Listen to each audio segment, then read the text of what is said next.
You do the thing. The only thing we have to Beer. is Beer. itself. Beer. So many choices. Normally no function beer well without. Woohoo! Beer!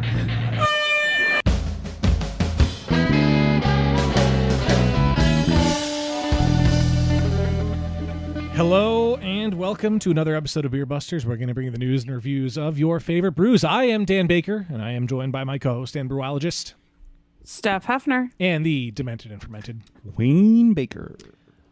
It's another socially distanced episode. We're getting better at this. I know We are. you have like an actual microphone, and Zoom was set up, and it was easier this time. It's working. Yeah. It's working. And better late than never. Damn it. Yeah, we finally figured it out. Well, you know, to be honest, like I think when we first started doing these, we maybe didn't know how long it was going to go on. We weren't really Yeah. sure. And Now it that feels like we'll never be in person again. yeah, now that's become apparent that it's an ongoing concern. We've made the effort to upgrade. Yes. Yeah. And I think it's for the better, but hopefully, you know, all that matters is the content is king, as they say, and I'm hoping that this content surely reigns supreme. I don't even know what you're saying anymore. Who the fuck knows? I've been drinking. You know, because of the weirdness of podcast time, we Yep. actually just interviewed our first guest in this episode, and we're doing the intro afterwards. And Dan started us on a tangent of bad bee puns at the very end of that did interview. One, And now he's you continuing the weird turns of phrases here in the intro. Oh, but you started it, Dan. That's He all that started matters. it. Listen, I didn't start this fire. He just song ninja'd me. You know what, Dan? It really stings. It really stings. Well, God. before we get into the business at hand, Let's get down to business. remember, I guess this is kind of the business at hand. But remember, you can follow along with all of the crazy shenanigans in our world. You can follow us on Twitter and Instagram. We are at Beer Busters. Facebook, Beer Busters Podcast. There's also beerbusterspodcast.com and patreon.com/beerbusters, where you can find your way into Last Call and the behind-the-scenes feed. And if we're ever allowed to, you know, record in person again, and we do one of these in the Beer Busters basement, you will get an invite to that recording. This is all for only as little as $1 a month. There are different tiers and all, but you get the access for $1. That's all it takes. There is a lot that we have to get to in this episode, but one of the things that we definitely wanted to cover in the intro to the show before getting to our guests is a little bit of follow-up on the last episode that we did. If you did not listen to the last episode, you should. You definitely should. And I would like to say that for all the episodes, but last episode was a very important conversation that needed to happen. It was 3 interviews with 3 people involved in the Black is Beautiful beer collaboration, including Marcus Baskerville, the guy that created the thing. So now that more time has passed and breweries have released their, or are releasing their versions of it, we have some updates to the project, but also we have some of the beers that we definitely wanted to try on air and talk about it and talk about what the proceeds are going to. Yeah, and we kind of, and I just thought of this now, we kind of have made it a mission. I think Steph is doing better at it than the rest of us, but that's no surprise to anyone, to collect as many versions of this beer locally as we can, sort of like Pokemon. I was just going to say that! Sort of like Pokemon, but for a good cause, and also it's beer. But yeah, so we did want to bring up a little bit of a follow up of what's going on, because it's an ongoing project. People are still brewing the beers. Some of them haven't come out yet, and obviously the conversations that the beer is meant to start are to be ongoing, and yeah, just promoting diversity in the craft beer industry. But we do have some versions of that beer in front of us right now. I know Steph picked up a pretty interesting one. If you want to start with yours. Yeah, so 2 of our favorite local breweries that have been represented on our show many times, Poor Man's Brewing in Ephrata, Pennsylvania, and Moo Duck Brewing in Elizabethtown, Pennsylvania. They met up together at the Poor Man's location, and their version of the Black is Beautiful beer is a black IPA. They brewed it with Cascade and Vic's Secret hops, and they are donating all of the sales of the beer to the Lancaster YWCA, who holds a Race Against Racism event annually. So I want to thank them, and especially thank Ryan for making sure that I got my hands on this beer. And I'm really excited to try it. And I think one of the things I'm most excited about with this project is not only are different breweries taking different ingredients, but some of them are even taking different styles. Like when we talked to Tim from Harris Family on the last episode, they did since brew their collaboration with Trogs back on July 9th, and they're doing an American brown lager. Which is really exciting. Which, if you listen to the episode, Tim talked about the different shades of black, and that was important to him to get a brown beer out there too. But they used corn from Dancing Star Farms, and their malt was from Deer Creek Malt House, and they used some unique hops in the beer as well. So I'm excited to see that they're not all just imperial stouts that are coming out. Hashtag Bantlers. Hashtag Bantlers. Hashtag Bantlers.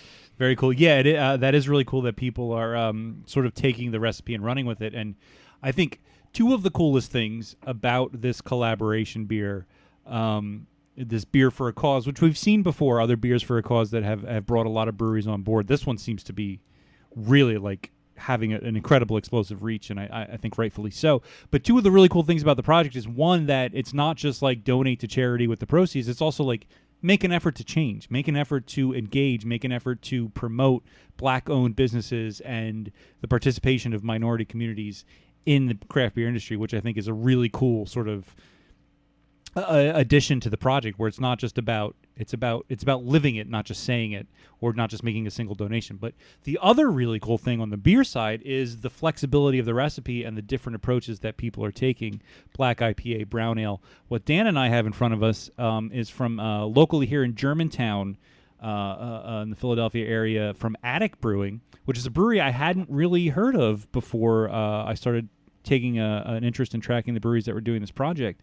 They only opened in, I believe, January of this year, so they haven't been around very long. Took a look at their website, seemed like really cool people. They did not too much of a variation, but it's an oatmeal stout, and it's only 6.5%, which is why we opted to drink this one on the episode right now.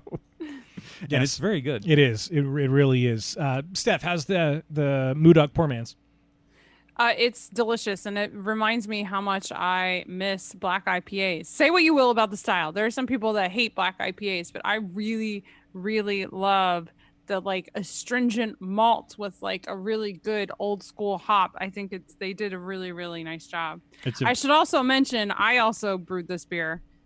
Oh, that's right. You did, yeah. Dana, Ron, and I got together in Ron's garage, and we did the homebrew recipe that Weathered Souls released, and had an extremely successful brew day. It was Ron and I have brewed together many, many, many times, and we hit our numbers closer than any other beer that he and I have ever brewed together. So this beer better turn out perfect. It was all the help from Dana. That was the extra touch. It was her I think expert, it was. That's the secret sanitizing ingredient. work, right?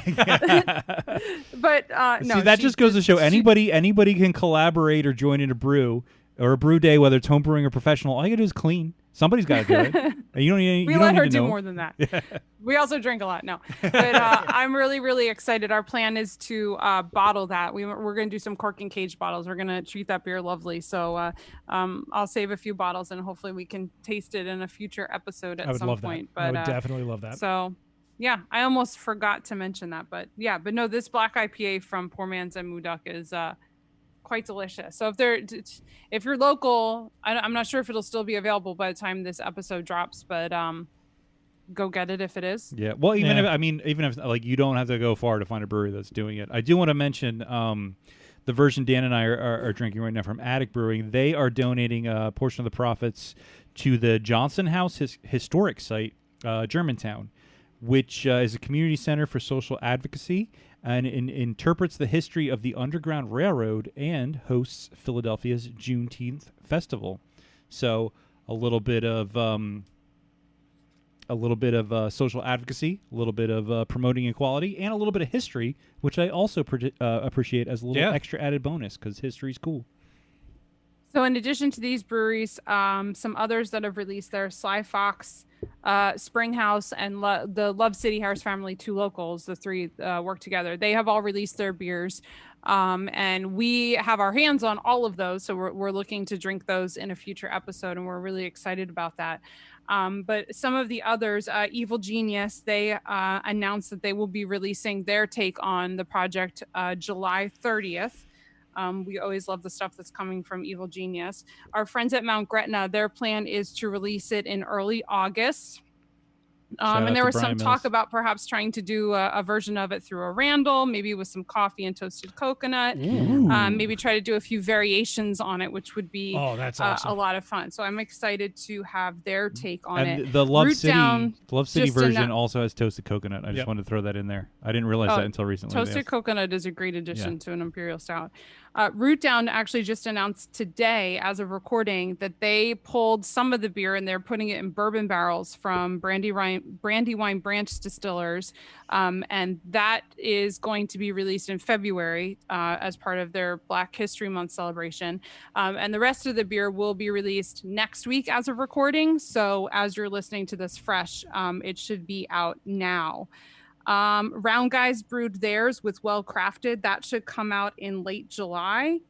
And just a few others that have brewed it. We don't have, as of right now, we don't know when it's coming out, but Ambler Beer Company, Blueprint, our friends there have, of course, Bond Brewing. We talked to Sam last episode. The Evergreen and Harris Family Wolf, that has been brewed. So we're just waiting for word on that. So a lot of really great local breweries are part of the project, and I keep stalking all their social media pages daily to see who's releasing it next. Yeah, and looking over the list, and if you want to, find breweries, any brewery that's doing it by state or by country, you can go to blackisbeautiful.beer. Philly Homebrew Outlet did one. Yeah, I'm seeing that now. I don't think I knew that, but yeah, Round Guys, Sly Fox, who we already said, Springhouse. The Larimer is doing Voodoo Warwick Theirs Farm. is out. Larimer has released theirs already. Oh, cool. Yeah, tons of breweries. Over 1,000 now. They've cracked 1,000. Yeah, as of looking at the site right now, as we're recording, 1,017 breweries in 50 states, but also 19 countries are now 19 represented. countries. How many countries are there in the world? 180? I feel like I thought it was 200 something. I feel like I've heard that number I before. think that's a Google question. It's also an unimportant question. But yeah, really cool project to follow. Obviously benefits a great cause. And 195. 195. There you go. I wasn't far off. And promotes conversations and things that the craft beer industry and society as a whole really should be paying attention to. Also really cool because, like I mentioned before, lots of breweries are doing different variations, so there's no reason to just go to one brewery and get it. Try it everywhere. Buy it everywhere. Really cool project, and we're excited. No promises, but we are talking about doing a future side-by-side tasting with as many of them as we can find. They are, many of them, very high in alcohol, so that might be a bit of a shit show when it happens, but we would very much like to do it. We'd like to do it in person. Who knows how that's going to go, but definitely worth following this project if you're into beer and if you care about people. Yeah, and we said it, last episode too. We're obviously local to central and eastern Pennsylvania, and that tends to be most of our listenership. However, if you are listening to this and you are not in this area, we may not have talked about a brewery that is close to you that is doing this, and it is definitely worth seeking out to not only see the variations of it, because that's cool as somebody who likes beer, but to also see what organizations are being supported through this project. So you can go to blackisbeautiful.beer, and you can look at, by state, by country, or province, or whatever you have, what breweries local to you are participating, and they're jumping on all the time. When we recorded this, the last episode, we were at just over 900, and now we're over 1,000, and another country was added to the list. So it keeps growing. That being said, we do have a lot to get to this episode besides this. We're going to have a couple conversations. One is with our pal Ryan at Rebel Hive Meadery. They have expanded, have a new location that is a bottle shop, which we'll talk to him about. And we're also going to talk to Dan from Workhorse Brewing to see what they're up to. And admittedly, and we're definitely going to say this, Dan, he's been responsible for a lot of the alcohol consumption in this house Hell over yeah. quarantine. I think all three of And us was- have yeah. consumed during a quarantine, shit ton of Workhorse beer. We've been ordering Love City and Workhorse have been Yep. my go-tos. Yep, because it's Mine so have easy to get them been delivered here. Bond, Stickman, and Workhorse. There you go. Yeah. Oh, and I've been drinking a lot of Poor Man's too. Yeah. And a lot of Broken Chair, actually. Oh, shit. Jeez. And a lot of Free Will. Oh, damn it. I Good need to Lord. stop. I know. It's weird when you realize how much money you spend on it. I've spent more money on alcohol in quarantine than I think I have all of last year.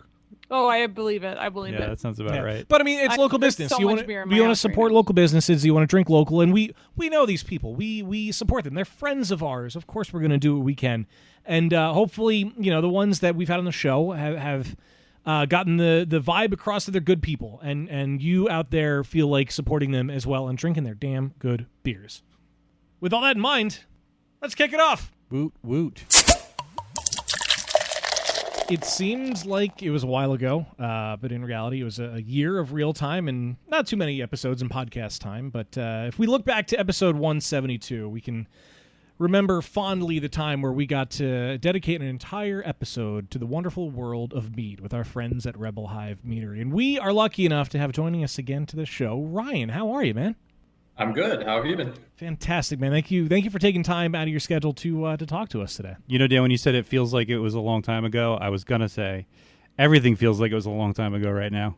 Even like New Year's Eve, this past New Year's feels like it was 10 years ago. I can't comprehend New Year's Eve. Oh, if only we knew what was in store. If only. But let's talk about good things. Yeah, exactly. So, Ryan, we know there's been a lot that's happened in the world of Rebel Hive recently. Why don't you give us a look into what's been going on? So we have recently opened our bottle shop down in West Reading. We are at 530 Penn Avenue in West Reading. We're doing pours down here. We've got sales by the bottle and some slushies, which I'm sure we'll talk about then as well. Well, that's really cool. Having a location opening, obviously we were super excited about that when we were there last time, and it was in the works. We have to start with this question. How has the COVID situation changed your plans and affected how you operate there? It's hurt a lot. Yeah. It made us kind of scale back a lot from what we were going to do. So instead of opening a full-blown tasting room right now, we just kind of opened the front of the building as what we're calling a bottle shop for now.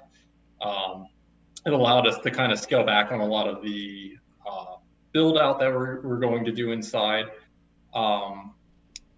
But it also allowed us to take on some new products that we're pretty excited about. So some slushies and some tasting packs that I'll talk about then as well. And kind of shift gears towards a couple new products such as those.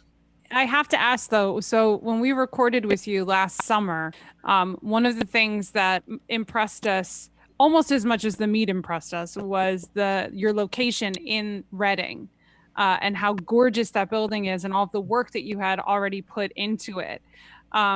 It's exciting that you have this location in West Reading, but are there still plans to open up the spot in Reading as well? As of now, that's on hold.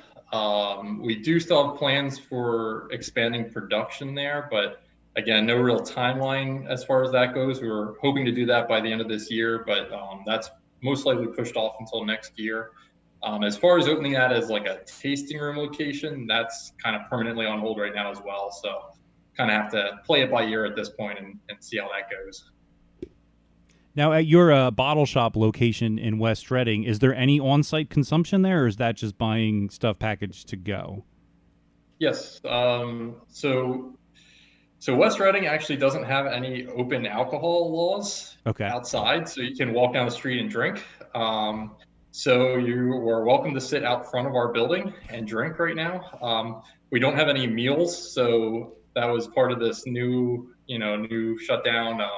So technically we can't have drinks inside, but we can always do a pour in a sealed container that you can take outside then, and feel free to drink right outside.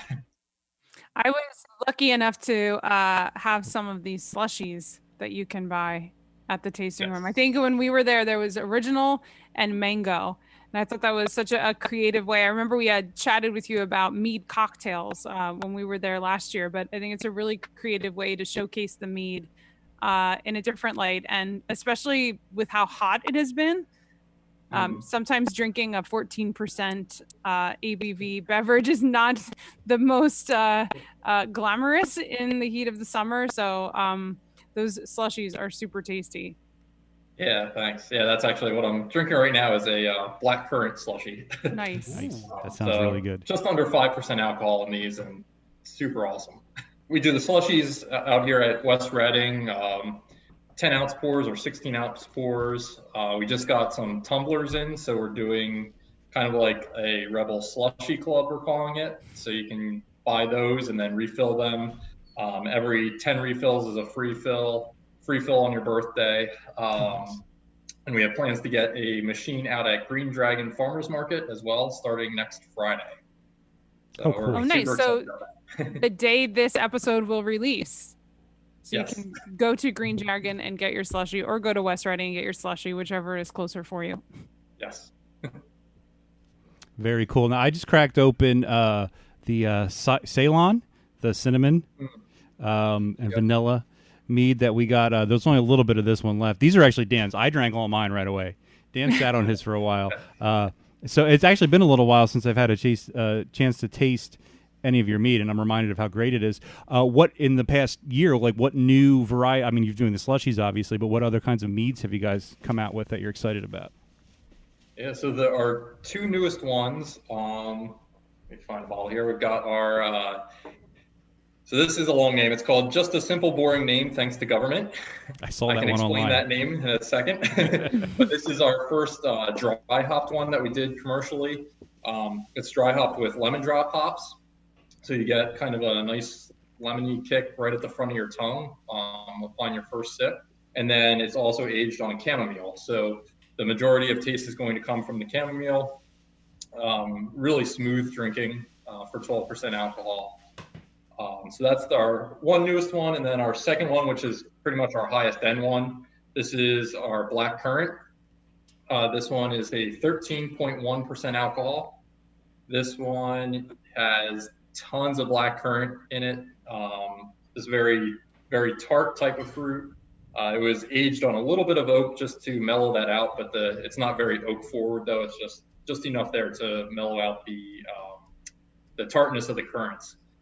And we're also working with the one tea place near here, Akron House Teas, and she made a tropical mango green tea that we'll be coming out with hopefully by the end of this month. So in a week or two, we should have that releasing as well.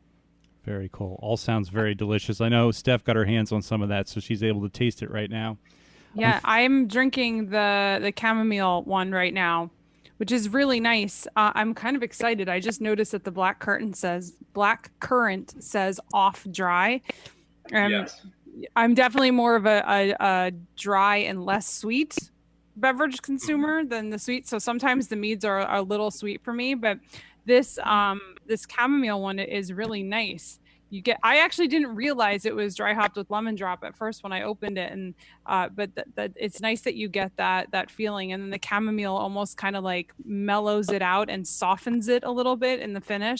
And as anyone that's listened to our podcast before, I don't like when beverages linger in my mouth, so I like that you don't have that sweetness just lingering. It finishes surprisingly dry for how sweet the mead is. But I do need to know about this name. I think we can kind of infer the inspiration for the name, but yes. So as you know, every recipe that we make has to be approved. Every label has to be approved. So this one, it was going to be you mead to calm down. We got that kicked back because we couldn't use the name mead in the title because they said it's flavored, so therefore not a mead, even though we have to label it as a mead. Weird. So went back and forth on the phone with a couple different people. Finally, we changed it to you need to calm down. They came back and said that invokes feelings, so we can't have that. What? That invokes feelings. Beer invokes feelings. Mead invokes feelings. Feelings are forbidden. God. Alcohol in general. Other labels that had very similar things on the label, and they said they can't use previous colas as really. Yes. So every new decision is just nope. It doesn't matter if we let it go before. Now we're saying it's not okay. Yes, exactly. So the meat thing. This went on about 5 times, and finally I just got fed up and said, "All right, here you go." And they allowed just a simple, boring name, thanks to government. Wow. That's the irony of them being okay with that. But I mean, if you're not breaking the rules, you're not breaking the rules. I want to go back to this mead thing, though, the mead to calm down. So you couldn't title it, the name of the beverage couldn't have mead in it, but the bottle specifically says mead. It says Meadery. Like, Yes. So we have our traditional made with orange blossom honey. Right. It's not you, it's mead. But I think because that's not flavored with anything else, they're allowing that because it's a traditional mead. And so we can have mead as part of the title. That was kind of what they said about this one, because we are adding hops and chamomile. They don't want the title to have the word mead in it because it is misleading to the consumer. Interesting. You know, I'm looking at this other bottle we have here of the Jazzy Java that we got when we were there before. Also a really cool one. And I know this, has coffee in it, so this obviously isn't a traditional mead either. And inspecting the bottle, it doesn't actually say mead anywhere aside from Meadery on the bottle. If you look on the back of those, I forget what's on the back of that one, but a lot of places you'll see I use words like this beverage or this drink, something like that. You just referred to it by name, Jazzy Java. Any of them that say something like that, it's because I had the word mead there and they made me replace it with something else. Wow. That's crazy. That's crazy.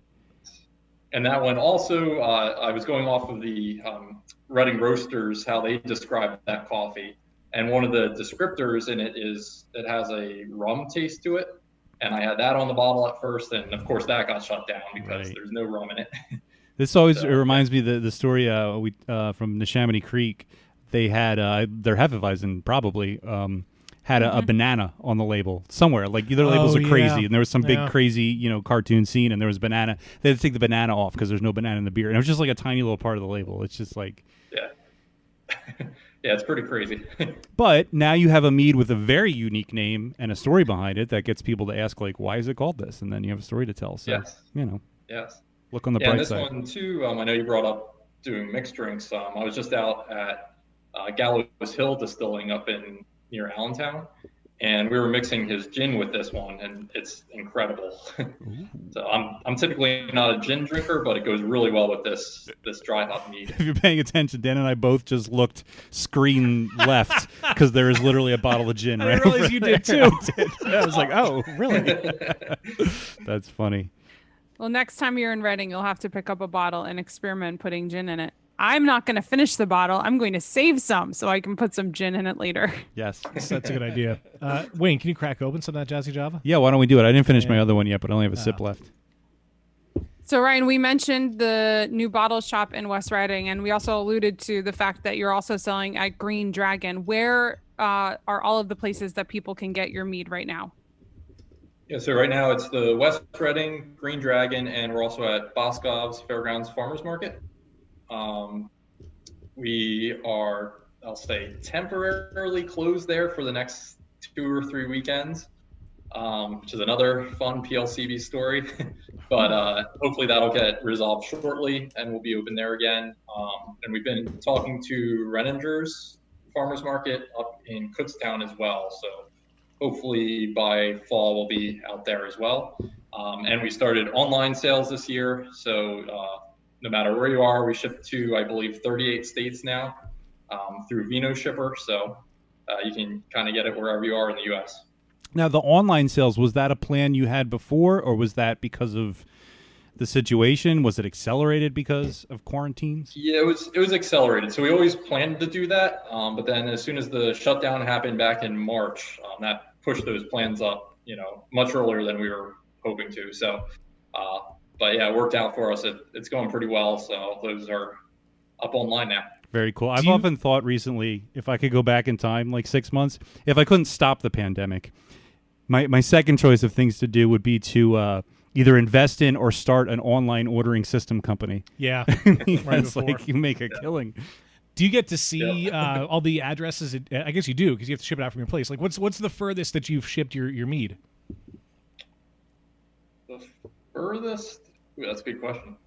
I think Virginia is kind of the farthest right now. Okay. Yeah. It's still a good distance. Yeah, I'm not sure if there were any out west yet. I have to double check though. So I'm guessing 38 will not include Alaska or Hawaii, but what other states are not on there? Can you like go to California, Nevada?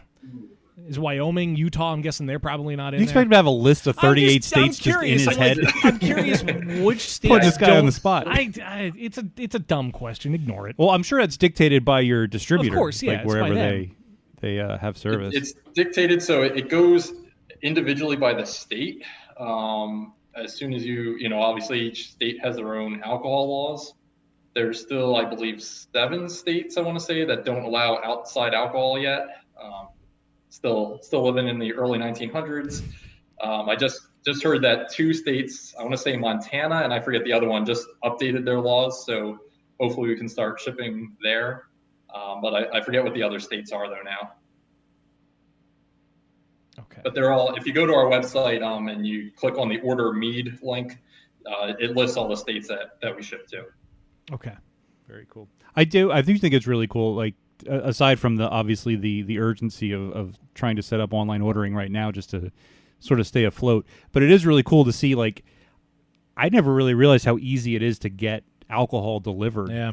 It's from so many places to so many places. For us in Pennsylvania, it's never really been an option until recently. Yeah, that's true. And it's pretty amazing, like, what we are able to get, especially now because so many places are delivering that weren't planning on before. But it's really cool to have beer, mead, wine just come to your door. Yeah, doesn't get much better. Yeah, definitely. And like I said, we use it's a third party called Vino Shipper, and they deal exclusively with UPS, and UPS actually just dropped their shipping rates this past week.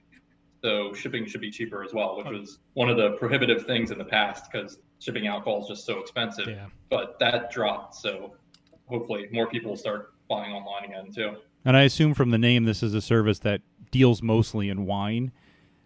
Yes, they deal mostly in wine. In the past year, mead has exploded so much that they created their own kind of mead website. It's still called Vino Shipper, but you can go on there and find all the meads that they have listed now as well. There's a whole section. That's what I was going to say. Like, were you one of the only, or there are a bunch of them? So I guess there's a bunch of them out there now. Yeah. And I remember when we were there, we talked a lot about how mead was sort of an up and coming beverage in the alcohol space, and it's cool to see that that's still the case and that it's growing, and obviously that's evidence of that, so that's cool. Yeah, absolutely. Also, I forgot how good this Java. I know. I was going to say. What is it? Jazzy Java. Yeah, it's so good. We almost used this in one of the last call videos at one point, and I had to steal this away. So I know when I was. Were we going to mix it with something random? Yeah, when I was getting a delivery.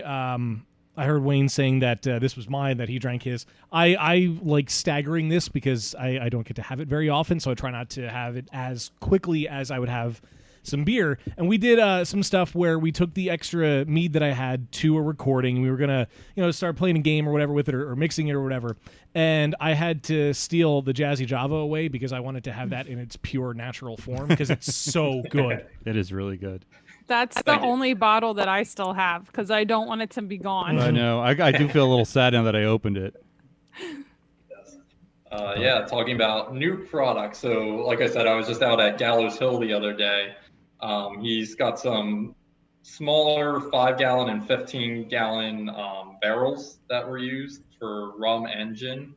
And so we've been talking to him about getting some of those, and Jazzy Java is one that I definitely want to age in a barrel.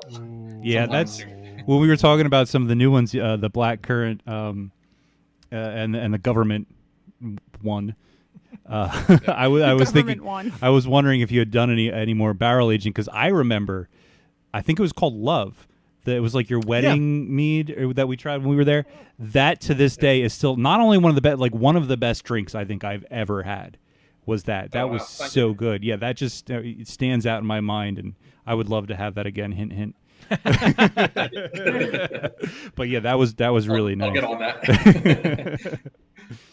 I'm drinking I just cracked open the Black Currant, and it is really nice. I love how that it's drier and the fruit just really shines. What honey is in this, and how do you change the process to make it a drier mead? So that's an orange blossom honey again. I went with that one for this. I really wanted to showcase the black currant, so I didn't want a honey that would compete with that too much. And then I used a different yeast, something called RC212, which should increase that kind of fruity taste, increase the mouthfeel a little bit, retain the temperature, the color a little bit longer as well. And then typically I cold crash right around when I get to the sugar level that I want it to stop at. But this one I let it go for a lot longer, so it ate through a lot more of the sugars. So it gave this much drier mead. So yeah, it's an off dry, so it's definitely our driest one we've done. But the current has that brightness to it that it makes it taste a little bit sweeter than it is. So I've had people who typically like sweet drinks and like that, and people who typically like dry drinks like it as well. So it's a really nice balance there. I like this, and I feel like it would also make a good sangria. Ooh. I haven't tried that yet. Yeah, it does sound good. I did want to circle back to the tasting packs, the 4-packs of, 50 milliliters, which, to my imperial mind, I'm trying to look at how big this is, a standard bottle in milliliters. I have, so these are our tasting packs. Oh, okay. Yeah, they come in. Look at what he has. So for a while during the shutdown, we technically weren't shut down, but we were one of the lucky. What was it? Not necessities, or how was it called? Essential. You were essential service. Essential, yes. Life sustaining, I believe, is the word. Essential. Yes, life sustaining. We didn't have to completely shut down, but we couldn't do any tastings. So being mead, that brings in about 50% of our sales, is just getting people to try it and be like, oh, either this is what mead tastes like, or we don't have gross mead, so buy some. So during that time, we decided to come out with these tasting packs. We came out with our Rebel Core, which are that size bottle. Oh my God, they're so cute. They're like hot sauce sized. Okay. Yeah, like you get like a hot sauce. Yeah. Yeah, it's just under 2 ounces. I think it's like 1.7 or 1.8 ounces. Okay, see now ounces I understand. Yeah. So I want to say 1.7 ounces is what these are. So it's our traditional orange blossom honey, the cherry, the elderberry, and the jazzy java. So we came out with these packs, $8 packs. So it's kind of on the lower price point for our products, and people love them. I thought they'd sit around for a little while, and in the first 2 weekends we came out with them, we sold about 200 of these things. Wow. And we had a hard time keeping up, filling all these fun-to-fill small bottles. I'll bet. So we're going to keep coming out with this. We had people come back now and starting to buy them for either friends or family who've never had mead before, to kind of spread the word of mead, and also give people our stuff to try. Instead of buying a full bottle, they get to try kind of our 4 year-round offerings. And we are planning on coming out with new tasting packs sometime soon, definitely before the holidays come up.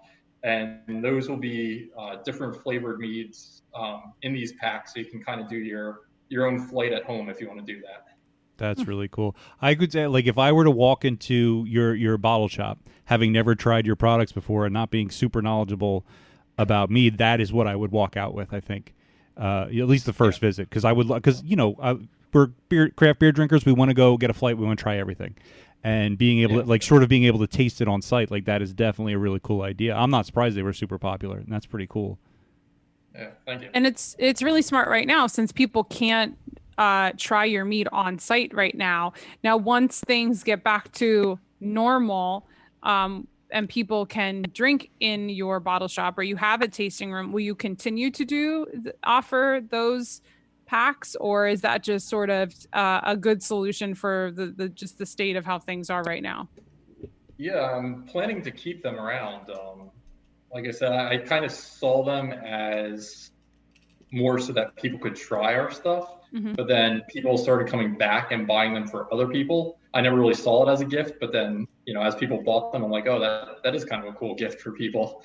So I think those will keep going into the future, since it is on the lower price point and easy to carry around, so people can get them to different people, and they make really nice small gifts. So yeah, we're definitely planning on keeping those around. It would be a really cool thing to gift with, like a gift card as well, for someone maybe that has never been to your meadery and someone wants to get them a gift card, like here's a gift card and here's some of the meads that you could try when you're there, or something you could buy a bigger bottle of. That'd be a really cool gift. Yeah, then that is a cool idea. you walk in with your gift card in hand, you already know what you want. Yeah. Buy a insert amount gift card here and get a free tasting pack. There you go. It's not a bad idea. I don't know if we mentioned this. Are these tasting packs available through the online ordering as well? They weren't yet. I have to check. So the shipping was really high on those. Okay. But now that they have the lower prices, I'm going to go back and see what we can do because I would like to get them online as well. So as of now, no, but I'm trying to figure that out. Hopefully soon. You can get the Rebel Core, though, yeah. the bigger bottles online. The 50 milliliter bottles, Yeah, Dan I has guess. it up here. I'm pretty sure Dan just ordered mead while we've been talking in the last 5 minutes. I was looking at how much UPS would charge to ship we it are from also Reading on to the Philly. store right now. Yeah. Just out of curiosity, I was looking at their shipping from Reading to Philly on the blackcurrant, and it was like $18 for a bottle of blackcurrant to be shipped. That's not terrible. You just need to come visit Exactly, me. or I could just go to Reading. Well, and the way I look at it is if you're going to pay $18 to have something shipped, it's not a crazy amount of money. Just buy an extra bottle or two and make it worth it. Yeah, Like, that's what I would do. Yeah, exactly. Yeah, and that's actually a good point. If you know people are going to order alcohol, I actually do say to order more at once because shipping does go up, but it doesn't. If you buy 2 bottles versus 1, it doesn't double the price. Exactly. It only goes up a little bit more. So I do recommend getting friends together and getting a bigger shipment if you can. Or just buying yourself 5 bottles of mead. Why not? Yeah. It lasts. It does. If you have a little bit of restraint, it lasts. Well, it depends who you are. Mine's been long gone. All right. I do want to move on. We do also have. Yeah, I was going to say. And this is the one I was excited to get to. Yeah. The blackberry aged in rye whiskey barrels. We still have some of this. Now this one you can see we've already dug into. Yeah. To a certain extent, it's about half full, but. Yeah, you were kind enough on the way out to gift us with some stuff, including this, and I had a little bit of it not too long ago, and it's just so good. Oh, it's amazing. Thank you. I took that to a bottle share, so unfortunately, it didn't last long. Now you got to be careful with it though, because it is 16%. Is that what it says on the bottle? It is 16%. Yes. So it's it's up there. Do you remember what whiskey you used? What barrels? I want to say, was it Bluebird Distilling? Is that? Nice. I believe. That sounds right. Whatever Keystone Homebrew carries. Oh, gotcha. We weren't going to fact check you, so you just say it with confidence and be like, yeah, sure. Oh, yeah, okay, yeah, that was it. So what other new meads are you working on, or are there new honeys that you're experimenting with? I know you talked about the mead with the tropical green tea, but what else are you kind of thinking about or experimenting with right now? So that blackberry one just reminded me of one that's aging right now. It is a blackcurrant blueberry with some apple cider to it, and what else is in that thing? Orange blossom honey and a little bit of buckwheat honey to give it some more of a funkiness to it. And that's right around 14.2% alcohol right now. That one needs a little bit more aging time, but I'm getting excited about that. It keeps getting better every week. And that one, I do want to try and get a barrel to age that in. So we'll see when that one comes out. Hopefully that'll be done by the end of the year, but that's one that it's kind of has to take as much time as it needs. But then we are going to start doing another mead series, which I'm calling From the Hive. And those are going to be strictly traditional meads. I really want to showcase the diversity of honey and how amazing some of these monofloral honeys are. So you have the It's Not You, It's Mead, which is our orange blossom one. Not sure if you tried our mesquite blossom. I don't think so. I don't think we had that out when you were around last time. But so mesquite blossom, it has slightly smoky taste to it. More of an earthy taste. So I'll be bringing that one back again. I just started doing an avocado blossom, which is one of the newer mass-produced honeys since avocados have taken off Pollination has gone up for those, so it's really nice. If you can picture what buckwheat tastes like, I say this is kind of the subdued brother of buckwheat. Interesting. You know, it has a. It's funny that when you say avocado honey, like obviously it doesn't taste like avocados, but in my mind that's the first thing I thought. Like, oh, mead with avocados. Right. Yep. Yeah, it's just tons of like toffee and caramel notes in that one. Slight tobacco, earthiness, a little bit of funk to it. So I'm really excited about that. I just started that 2 days ago and it's already tasting awesome. So I'm really excited for that one to come out. And then I just placed an order for a meadow foam blossom honey, which really has a lot of cotton candy taste to it. It's a Western honey, and that should be a really exciting one too, as soon as I get into that. So yeah, we're planning to do that from the Hive series, coming out with traditionals as often as possible. Hopefully do a tasting pack with just traditional meads in it. I had someone last weekend again argue with me that honey is honey and they don't taste different. And I tried to explain it to him, but unfortunately I only had the one traditional with me, so I couldn't let him taste. You didn't have any evidence in your arsenal right there. That's a shame. Yeah.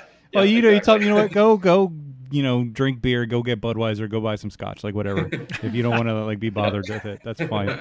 I would recommend though, when you come out with that traditional mead line, from the Hive, especially the gift pack, just for vengeance, just write mead in the biggest letters you possibly can on all the labels and all the packaging, because you can.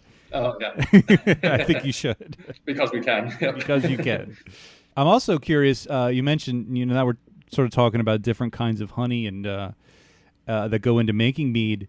As far as the pandemic and sort of disruptions to supply chains, has there been an issue in getting the raw ingredients, getting the honey that you need to produce? Honey hasn't been a problem for us. Right. Bottles and labels have. Oh, really? Okay. Glass seems to be really backed up. We actually just sold out of our tasting glasses that we have, and they're on like a 2.5 month back order right now. Wow. So we're trying to get those in. Our regular bottles, we just placed an order, so those will be in soon as well, but those were out for the past month or two as well. And then labels, for whatever reason, I don't know if it was water or what type of drinks were taking off during this whole thing, but labels were backed up for a couple weeks. Oh, that's an interesting point, yeah. So yeah, honey hasn't been a problem, but all those have. And I've heard of other people running into a problem with yeast, but I haven't found a problem with that yet. So yeah, I'm not sure what type. A lot of the stuff that I've noticed that there's been a noticeable backlog has been stuff like that, like packaging, and not so much like perishable ingredients, but sort of raw materials like that. I was recently looking at like t-shirt printing and stuff like that, and there was a website that specifically they do like apparel and then other things, and they were like, don't order apparel, like it's like 12 weeks behind, like your customers are not going to get it for very long. Looking to ordering other things. It's just weird, the stuff that like a lot of stuff seems fine, and then there's these random little things you said, like you said with the packaging and stuff. Yeah, that's weird. Right. So I have to admit, I just Googled something because I don't know, and I don't know if we talked about it last time. Because I got on a train while Wayne, you were saying about or asking about if the current situation affected any of the honey availability. My brain went to, do all bees make honey? So I Googled it. Turns out no. In fact, it turns out not all. Most bee species don't.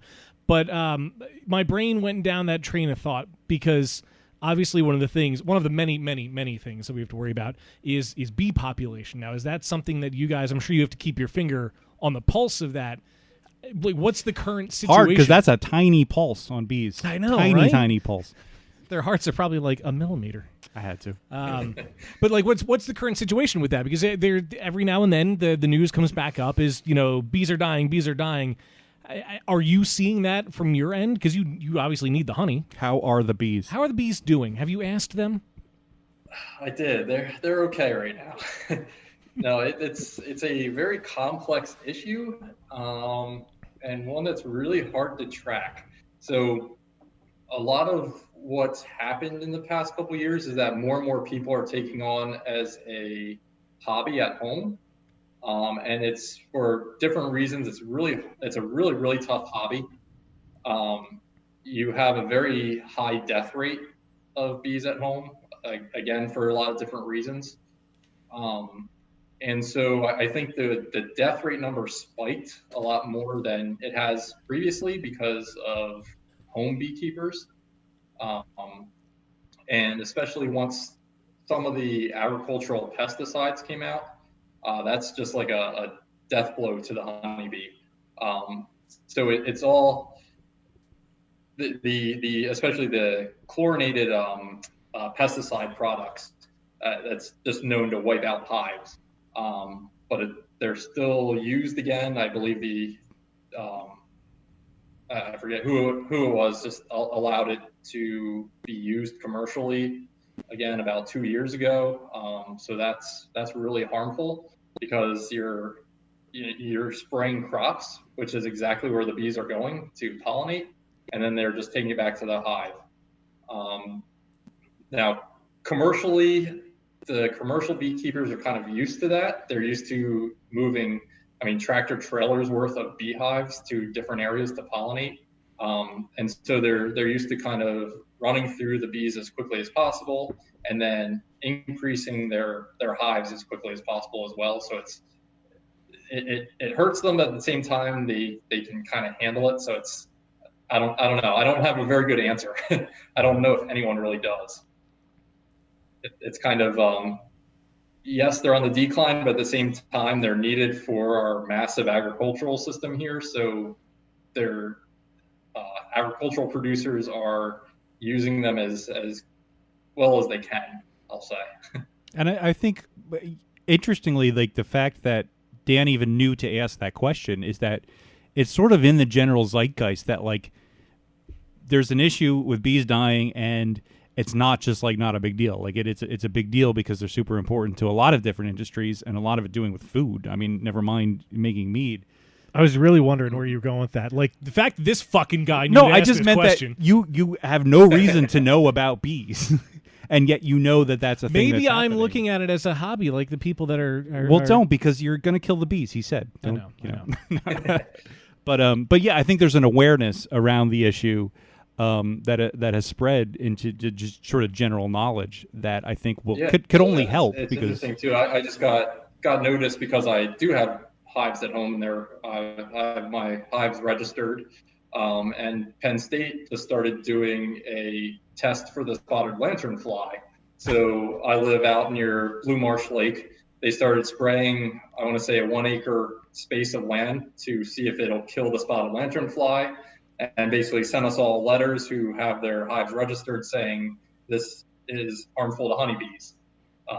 So my hives are far enough away that won't affect them. But if they expand the study to a bigger area, there's stuff like that people don't think about that are, wipe out bees. So it's trying to get rid of one insect, and you are basically harming all the insects. So it's a very, very complex problem. And now I know you have to register your hives. I wouldn't have thought of that either. Yeah.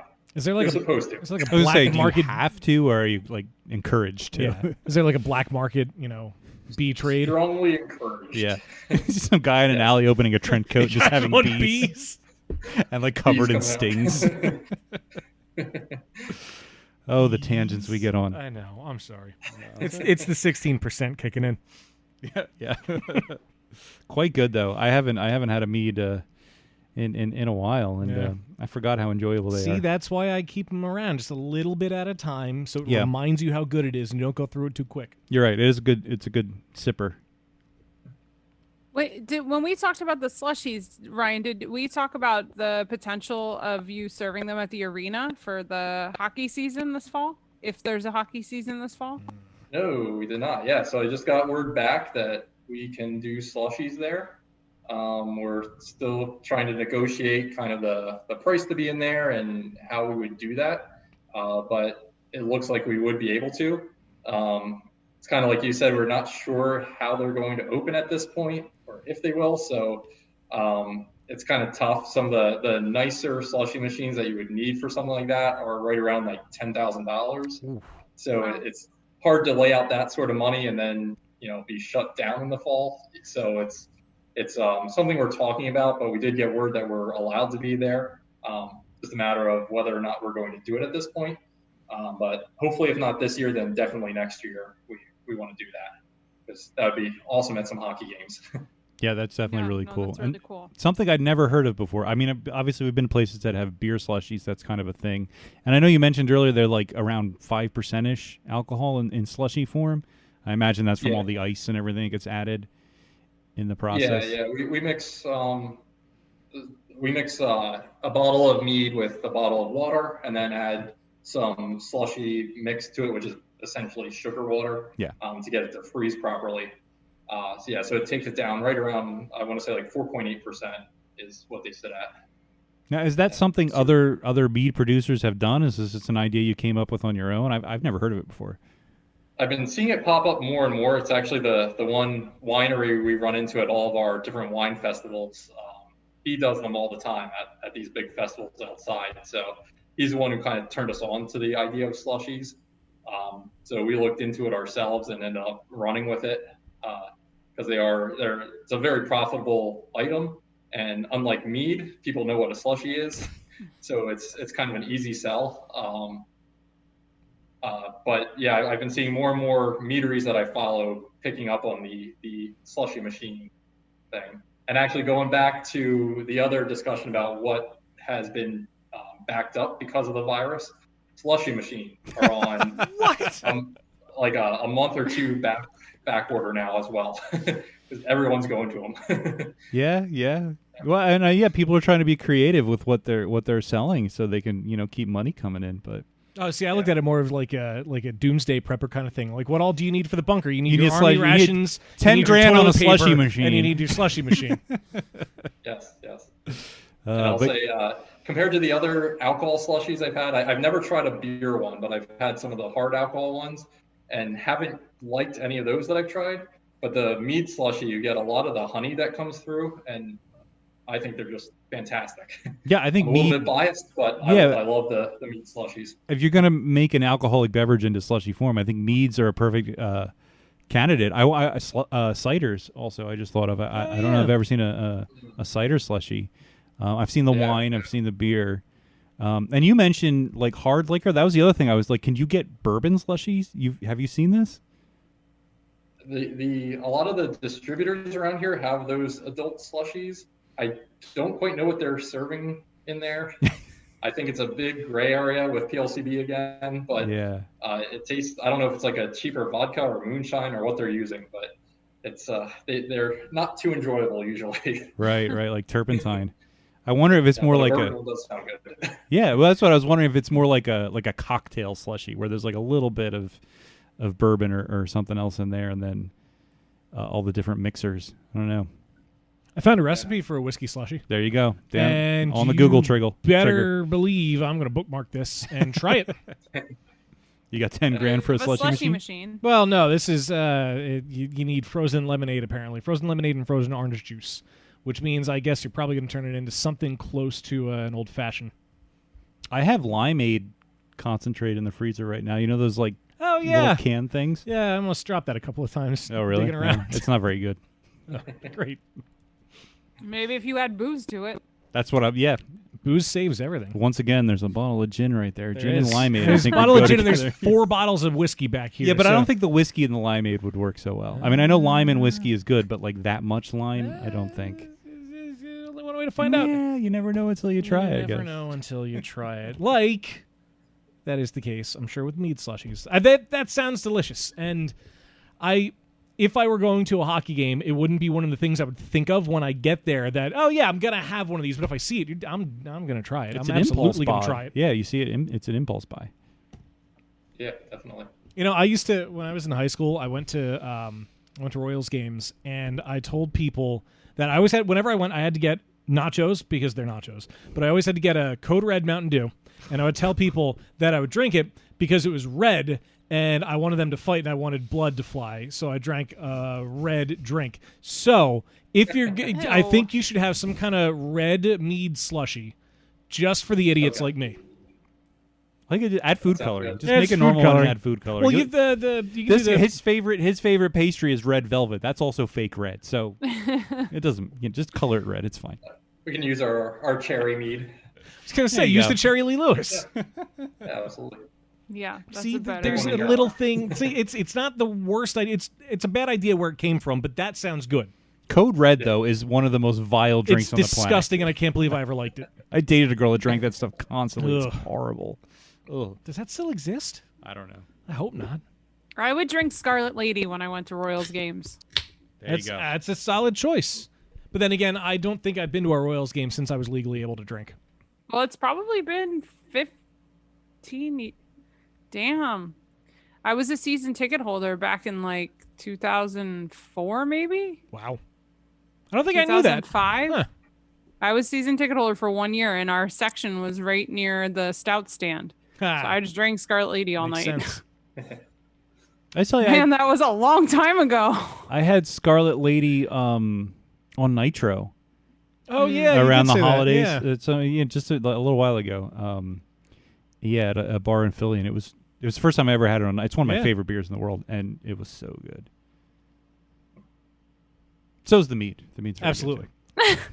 In You fact, knew we had to get to beer eventually. We went on a tangent Can there. you throw a little more Jazzy Java? You want a little more Jazzy Java? All right. Yeah, because it's so damn good. I also just cracked open a Wegmans seltzer. Oh, I was wondering what that was. We love Wegmans seltzers. I in got this the household. orange pineapple. I also have a bunch Ooh. of ginger ones. I'm really into ginger seltzer right now. Yes, that's what we love. The ginger seltzer. He got me hooked on Look. look at that. There you have it. The yeah. the black cherry coffee. Aha, I really like that. I started Oh getting yeah, those. we have 2 cases of that downstairs. So Oh, and here's the peach. all right. The peach is this really could good. be an on-the-fly thing. Do we think mead would pair with any kind of seltzer? Can there be a Yes! carbonated mead? The ginger with the hopped one would probably go really well. Yeah, I think that's Yes. definitely. I tried mixing those. Here's an interesting Dark in front question. of you. Steph, do you have both ingredients? Is that what you were just showing? Yes. Do it. Make it happen. Let Well, us know. I need to finish this first. Chug or grab another glass. I have faith in you. I'm not chugging a 13.1% mead. Or Probably a good idea.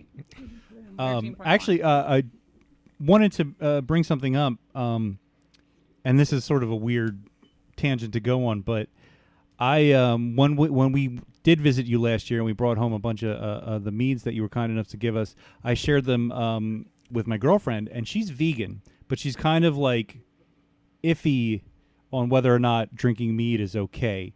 Do you have an opinion on that, or have you come across people who like would you say yes it's I mean, what would you say if somebody said is it vegan? It's not vegan. I mean, I guess technically right, no? Because it's using honey. Yeah. I guess. Yeah. I guess most vegans would have a problem with it. But yeah, it depends if does she eat honey? That's the thing. She's okay with honey on occasion. Okay. So it's like, I mean, she knows it's made with honey. Like, it's not like I hid it from her. I was like, oh, guess what this is? So Surprise. bees by nature make honey. It is a thing that they But would it's do like- anyway. Cow. See, that's the thing, though. Cows make milk, But for their young. but to make milk for humans to consume, they are forced to make it in a way that's not natural. Honey that's harvested from bees for food production is still produced fairly naturally. Yeah, it's not like the something bees they are would being do. forced into a situation to make honey that they wouldn't otherwise be making. Right? I mean, You don't have to have an opinion on this. It's okay. I just I wanted to bring it up. You've got hives and you have a meadery. I'm sure you know far more about honey than we do. Like that is something that would still, that level of honey would still be produced more or less naturally, right? Like there's no, Yes. the bees aren't like, okay, good. The great thing about honeybees are that they're one of the animals, kind of like humans, that make way more food than they could possibly consume. They really have no knowledge of time, so their whole goal is to build up as much as quickly as possible before the middle of summer hits and we go into that summer dearth where things aren't blooming anymore, or before winter hits. So they can produce 4 or 5 times as much food that they'll ever need. So what we end up pulling from the hives is you leave enough behind to allow them to survive. Now, on the massive commercial scale, sometimes they'll start to feed them sugar water or something like that to replace it. So that's where things get a little dicey. But most beekeepers, especially home beekeepers, they leave enough honey behind for the bees to survive. So yeah, what we pull is way more than the bees could ever use. And they would produce that level of honey naturally. It's not like you're putting them in a situation where they're producing more than they otherwise would. Yeah. No, they'll keep producing it. Eventually, like if they're in the wild, say in a tree or something like that, once they run out of space in their hive, they'll end up swarming. So they'll take about 60% of the bees will leave the hive and start a new hive. So that's how honeybees split in the wild. Oh, okay. As a home beekeeper, you're trying to prevent them from swarming because you don't want to lose all your bees. But yeah, that's how one hive becomes two in the wild by swarming like that. So they'll keep producing until they run out of space, and then they leave to a new space and make more. Interesting. Anyway. Well, we learned a lot about bees. I was going to say, the vegans that are out there may know that you can still have honey and it's okay. Yeah. Because they would have done it anyway. I was trying to segue to the fact that we mentioned earlier that we were at Rebel Hive on episode 172. Yes. We didn't really get into the basics of what mead is and how you got started in this conversation because we covered all of that. Right. Back then. I would very much encourage our listeners to go back and dig up that episode and listen to it if you haven't already. It was one of my favorite recordings. It was a really cool day. Yeah. Had a really good time. Learned a lot of new stuff. Thank you. And it was a very entertaining last call. And the video, the punishment video, there was a bird. There was a bird. Remember the bird? Yeah. That was the only bird we've ever had in production. Here we come and bring the birds. Well, people are, they're in the West Reading area, and they want to check out your new location. What are the hours? So we are open Wednesday through Saturday. Wednesday and Thursday are 3 p.m. to 8 p.m. Friday, 3 p.m. to 9 p.m. And then Saturday is 12 p.m. to 9 p.m. And then your meat is available online, as we've already discussed, but also several areas throughout the Berks County area. Maybe slushies at the Royals. Possibly slushies at the Royals down the road, depending on when hockey ever returns, if it returns. Yep. Especially we're working on a couple different wholesale accounts for some grocery stores. So cool. Fingers crossed that goes through soon as well. We can cut this out if we have to, but I just thought about this. What about like the Reading Phillies? I have been thinking about that as well. Because I figured a slushie would be really good for an outside baseball game. Yes. Especially if it's like a low 4 or 5% ABV as the slushie, that would be perfect. Yeah, I agree. So we were waiting for the Royals to go through so that we could pitch the idea to them. Oh, right. That's a good idea, yeah. But I think that would do really, really, really well. Yeah. And, of course, you can find details and all the buzz. Oh, God. At rebelhivemeadery.com. I can't believe I didn't make any. Did I make any shitty puns like that last time? Probably not. We made it all the way through. Yeah, well, there you go. It's overdue. Right at the buzzer. It's hey yo. It was overdue. Stop. Very, very, very overdue. Well, Ryan, we can't thank you enough for taking the time to talk to us, man. It was a pleasure catching up with you. Yeah, thank you for having me. I appreciate it. Of course. Don't be a stranger. God damn it. All right, now he's getting worse. Ryan, thanks again, man. Cheers, and hopefully I'll be able to stop at the bottle shop soon and grab some stuff. Cheers. Thanks, everyone. Well, joining us now is a guy we owe many thanks for many reasons, and I'm sure we will dive deep into that. But we have our good old friend Dan Hirschberg from Workhorse Brewing. How are you, sir? I am wonderful. How are you guys doing? Fantastic, man. Thank you for taking the time.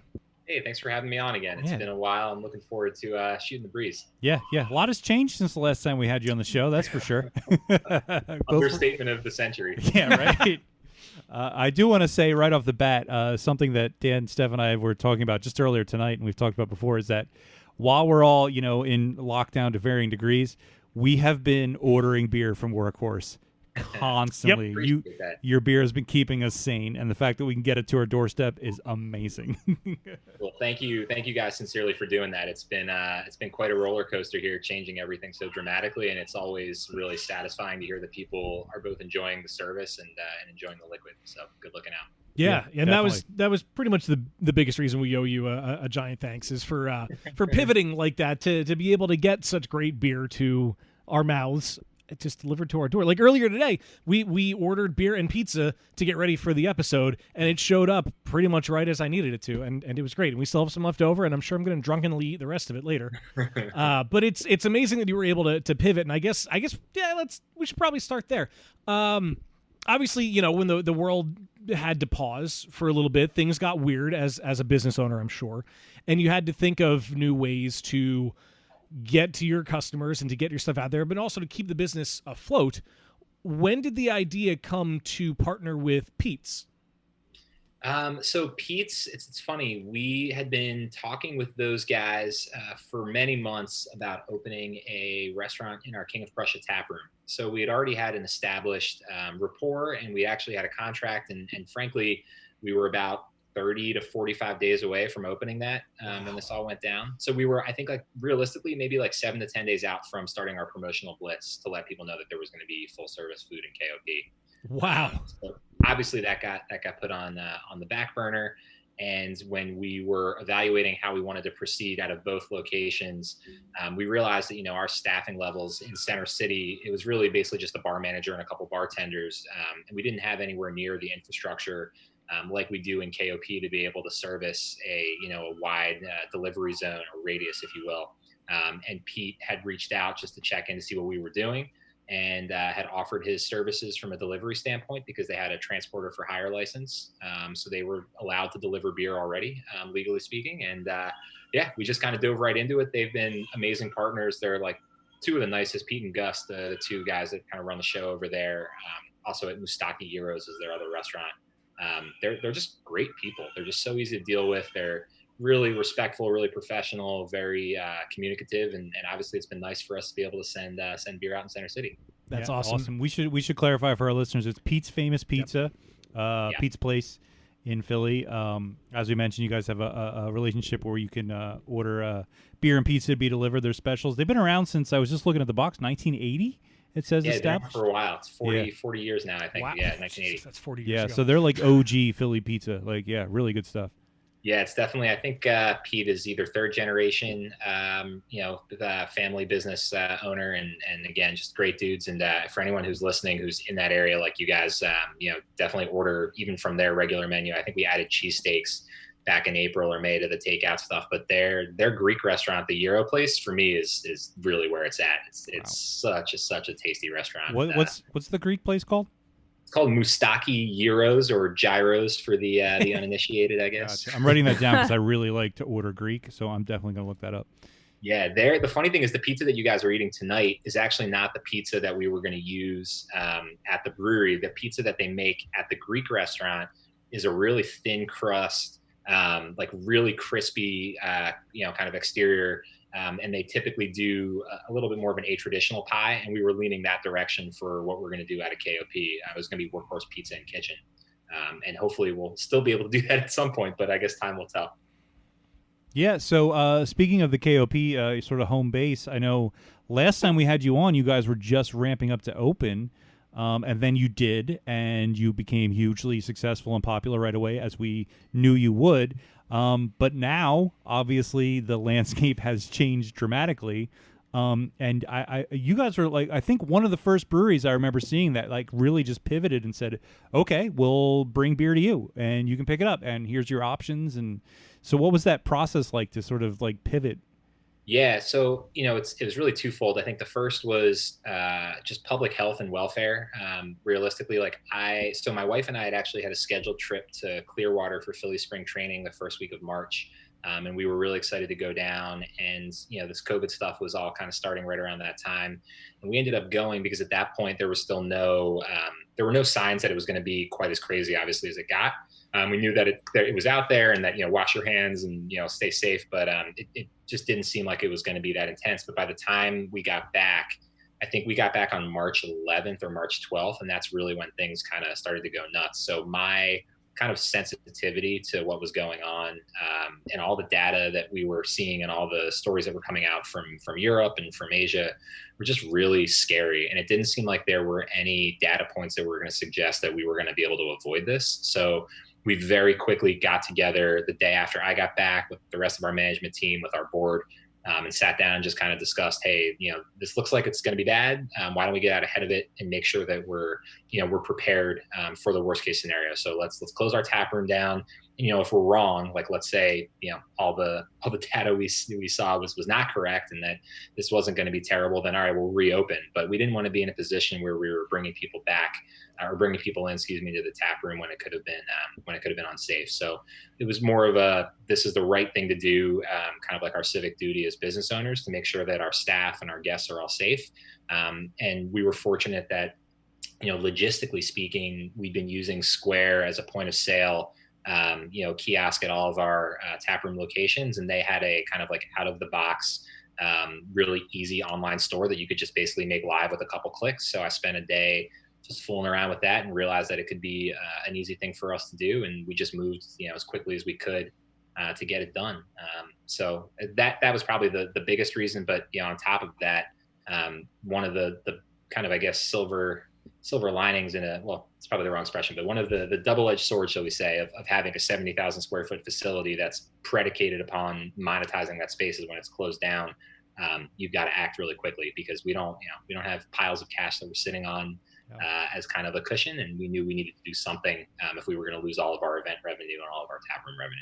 Yeah, and I that's as you were explaining how this all came about, I just kept thinking when we visited you last time and you were on the brink of opening, hugely ambitious, giant, like you said, 70,000 square feet, all these big plans, great and amazing, and we're going swimmingly for a while. And I gotta imagine, like the bigger your operation is when something like this happens, the harder it's going to hit. If you just had a small, like, cramped little tap room that you were running with maybe 3 employees, pivoting and changing your business model so quickly wouldn't be quite so painful. But I think the fact that you mentioned that you got out ahead of it so quickly must have been a help, because otherwise, I mean, you've just had so many balls in the air.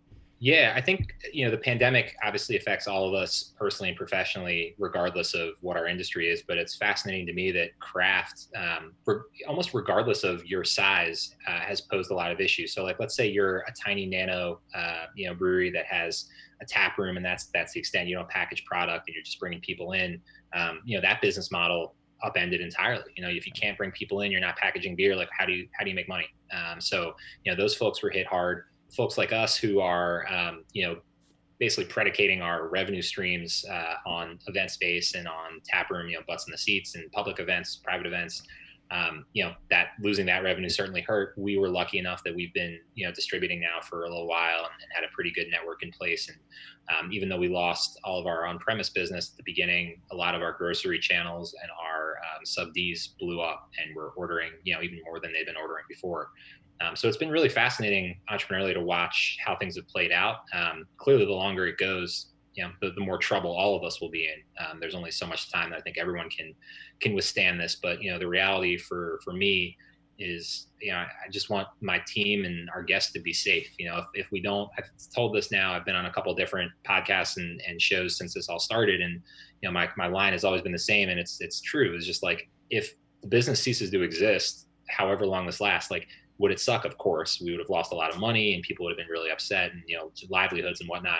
But at the end of the day, like, I want people to physically be alive on the other side of this. Like, this is not a minor thing, and the priority has to be public safety and human welfare all the time. So we try to find a way to make it work, but we always use that as the backdrop of beer is beer, but like, I want my family to be here when this is done. Absolutely, and that should be the top priority. And it's really refreshing to hear, not only you, but like a lot of people that we've talked to since this is all going down in the beer space, which I think is indicative of the small business space at large. I think people who open craft breweries really embody that sort of like small business entrepreneurial spirit in a way that maybe other types of businesses don't necessarily. But seeing that the profit is second when things like this happen, and safety and people's well-being is first. So that's really great.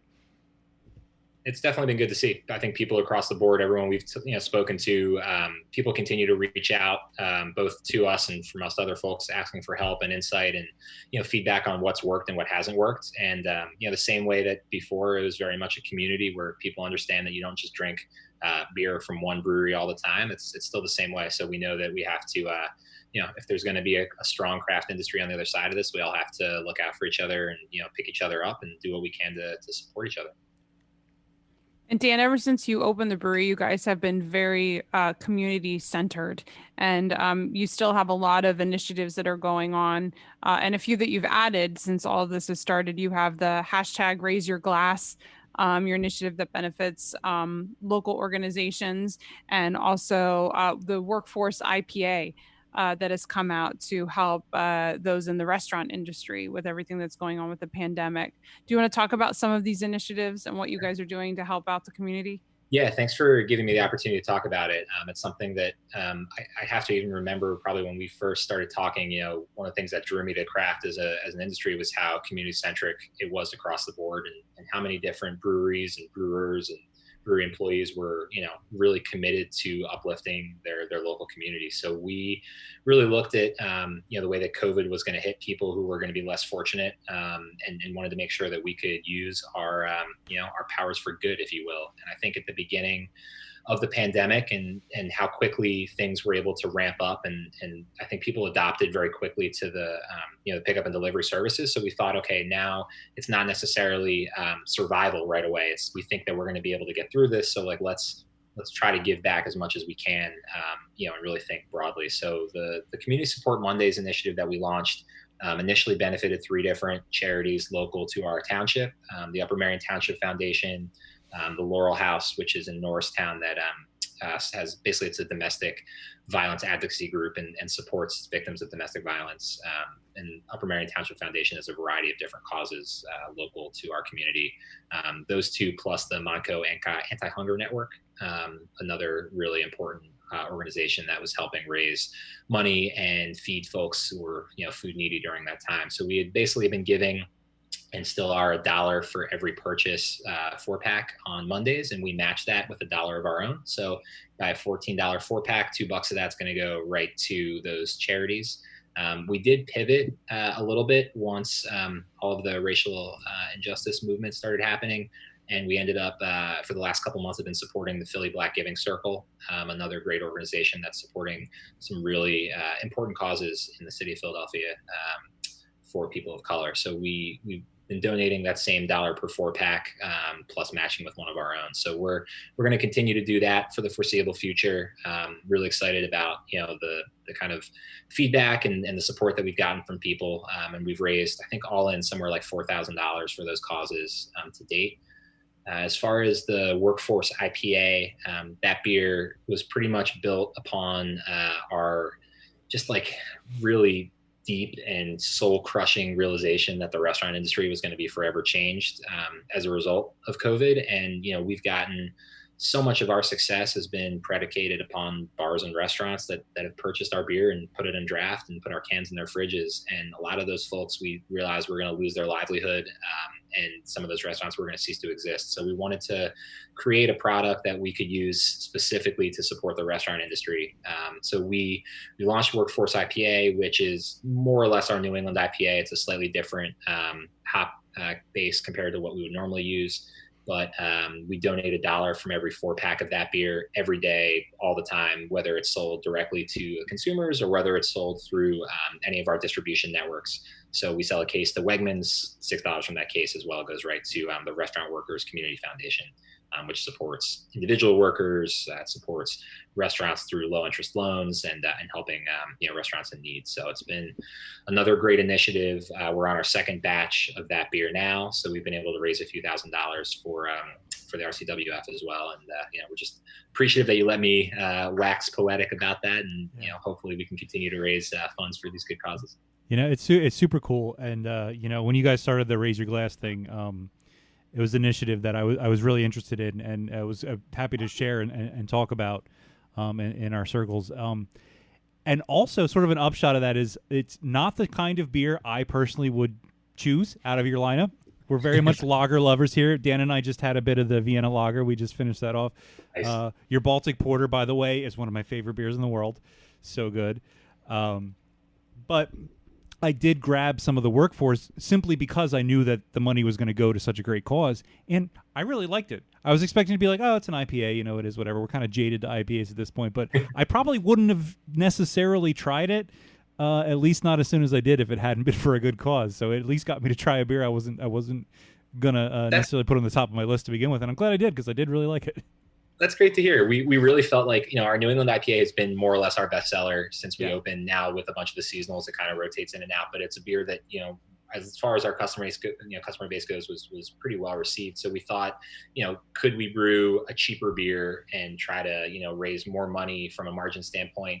But we really wanted to think about what's a beer that people are hopefully going to buy because they like it more than anything. And we figured if we could make something very comparable to New England, the track record was there that beer would sell. So we hope that people would buy it like you did for the, the altruistic reason, but then taste it and say, oh, well, I just like this beer. I'm going to drink this beer regardless. So I'm glad to hear that. But keep drinking those Vienna and the Helles. That and the Baltic Porter and the West Coast IPA is another standout for me because I mean we're old school. We're old people. We like the old school IPAs, and those are definitely at the top. That time in 30 minutes is that what we're getting at? I also had the Workhorse IPA. We actually were at the brewery last weekend. It was my first indoor public experience since COVID started, believe it or not. So the last brewery I went to before I broke my leg was Workhorse, and the first brewery I went to post-COVID was Workhorse. So that's two major events in my life, Dan.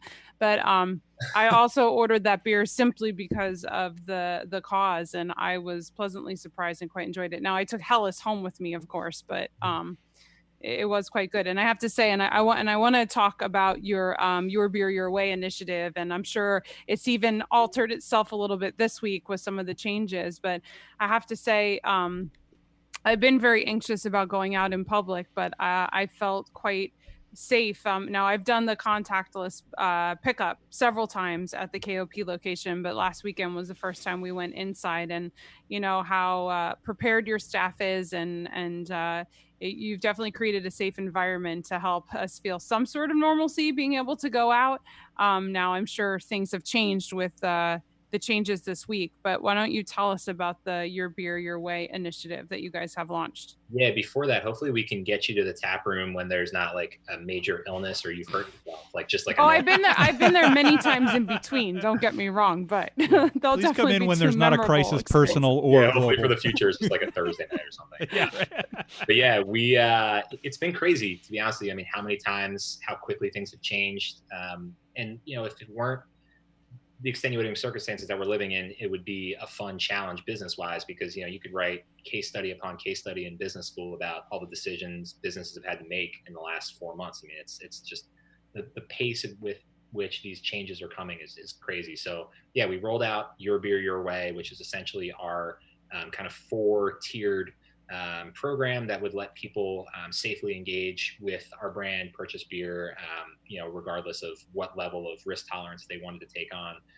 I'm like you, I have not really left my house too much. And frankly, as much as I love beer and love breweries as a brewery owner, I'm not actively looking to go back into the tap rooms. Anyway, now obviously with what happened with the state mandate, it's a little different, but we really wanted to provide an opportunity for folks who were looking to get out and resume at least a little bit of normalcy. But, kind of what I said earlier, as far as the public health concerns, even before we, got the news that people could go back to tap rooms for that limited amount of time, we talked to our staff and said, guys, this is really your decision at the end of the day.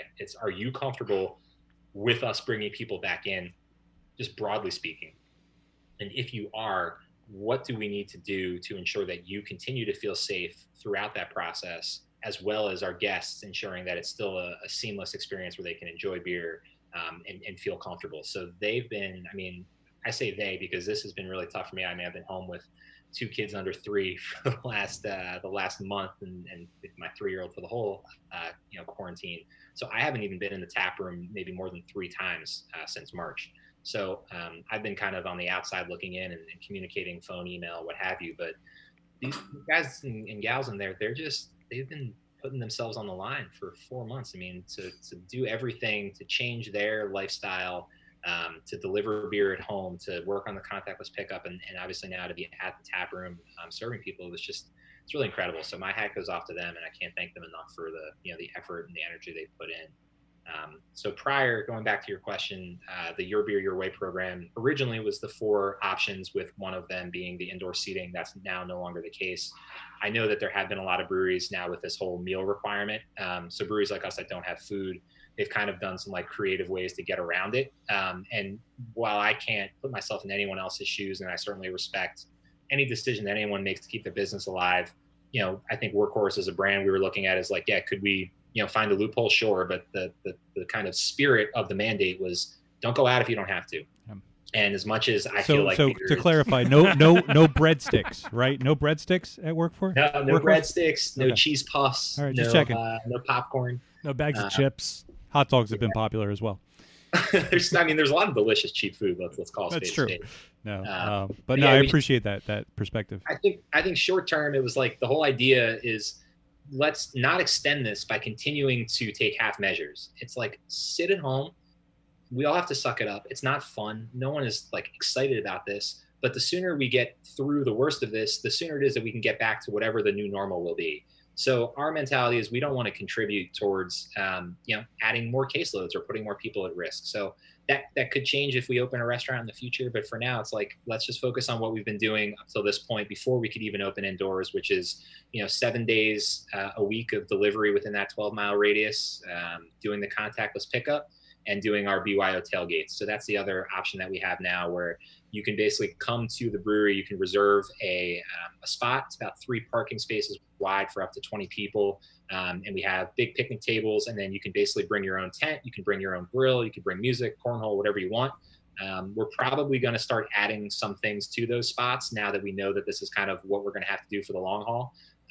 But it's a really nice way to be outdoors, feel like you've got a little bit of extra safety, come with the people that friends and family who are safe, and you can spend time with them. And we don't charge for it. So come out, buy some beer, hang out outside, and just make yourself comfortable. Very cool. And for me personally, when the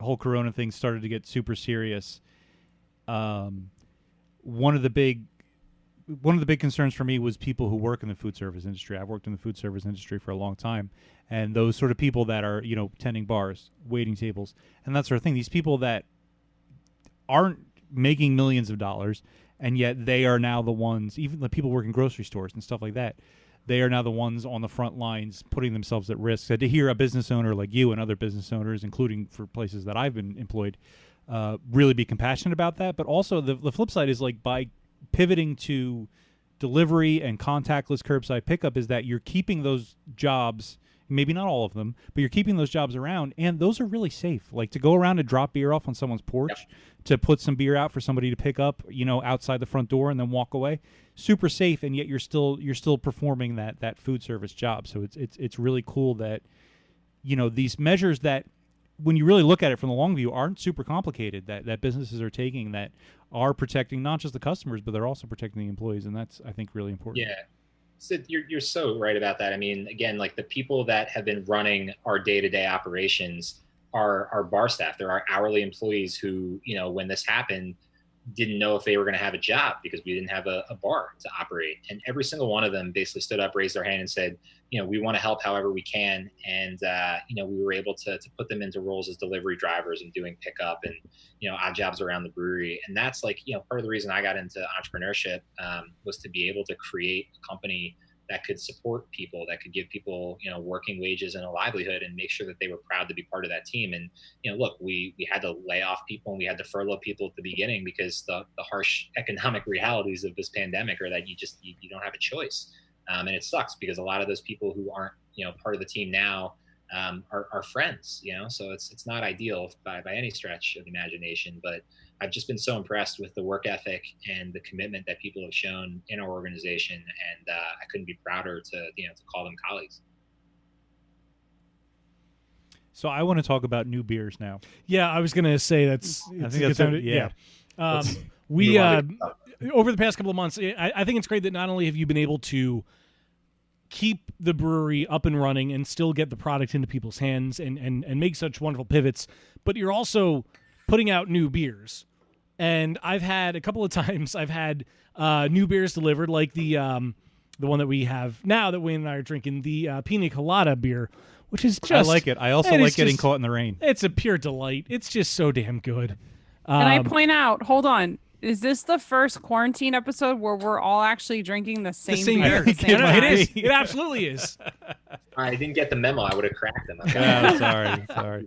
Yeah, we've just been like drinking random beers on the episodes and getting the beers that are relevant when we can. But this time we actually made an effort to make sure we had them. So I love it. Yeah. Although I have to say I was a little angry when this was released because I had hot take coming in because I had just ordered enough beer to hold me over for like 2 weeks the day before this was announced. So I had a bunch 6 of cases. Vienna Lager and Helles and something else delivered, and then the next day it's like, oh, here's the Pina Colada one. Order it this weekend. I'm like, son of a bitch. Now You guys know now that we're cool like that, you can just send me emails and I'll send you our production schedule. That way you don't have to worry about it for the future. We got you under control over here. There you go. I can tell you what's coming up. There's a lot of good stuff in the pipeline too. Please do. Yes. Use it, yeah. So, well, let's. Why don't we start with these 4? Because I'm really excited about. Yeah, let's start with what's here now.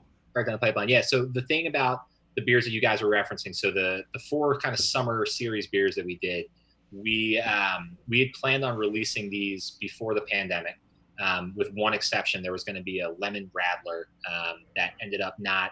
We got a pasteurizer is the kind of long short here.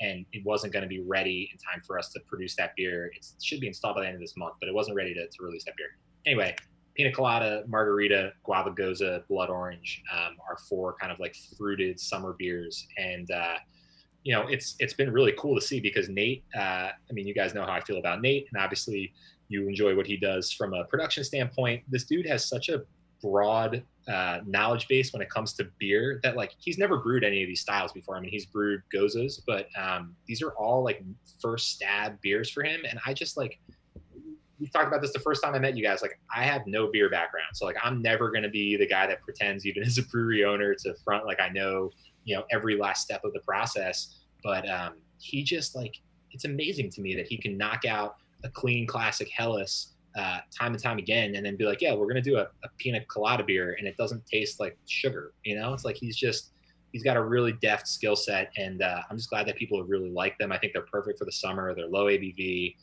really crushable, not aggressively fruited, but enough fruit character that it's got a good flavor to it. And I'm drinking the Blood Orange one right now, and very happy about it. Yeah, that I think that's gonna be our next one. Yeah, definitely. I want to say about the Pina Colada, like, if you told me, if I didn't know it was Workhorse, and you just said, oh, this brewery is releasing a Pina Colada beer, first of all, I would assume it's like a milkshake IPA.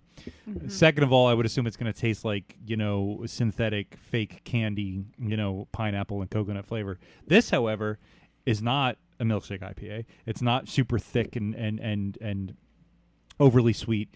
It's very subtle in the flavor, and it tastes like it gives you that Pina Colada taste, but it's also still a beer, and it's not cloyingly sweet. Like, this is really well balanced and really and not the type of beer I would normally go out of my way to try. But yeah, those are exactly the same notes I had in my mind when I knew I was going to talk about this. It's fruity, it's bright, but it's a beer. It's still a beer. It doesn't try to be anything else. It's a beer that happens to have these wonderful flavors mixed in very, very, very well, but it's still a beer. Yeah. That makes me very happy to hear you guys say that, because again, it's like the kind of premise of the brewery obviously being that we wanted to brew accessible, approachable, classic styles. Pina Colada is certainly not that.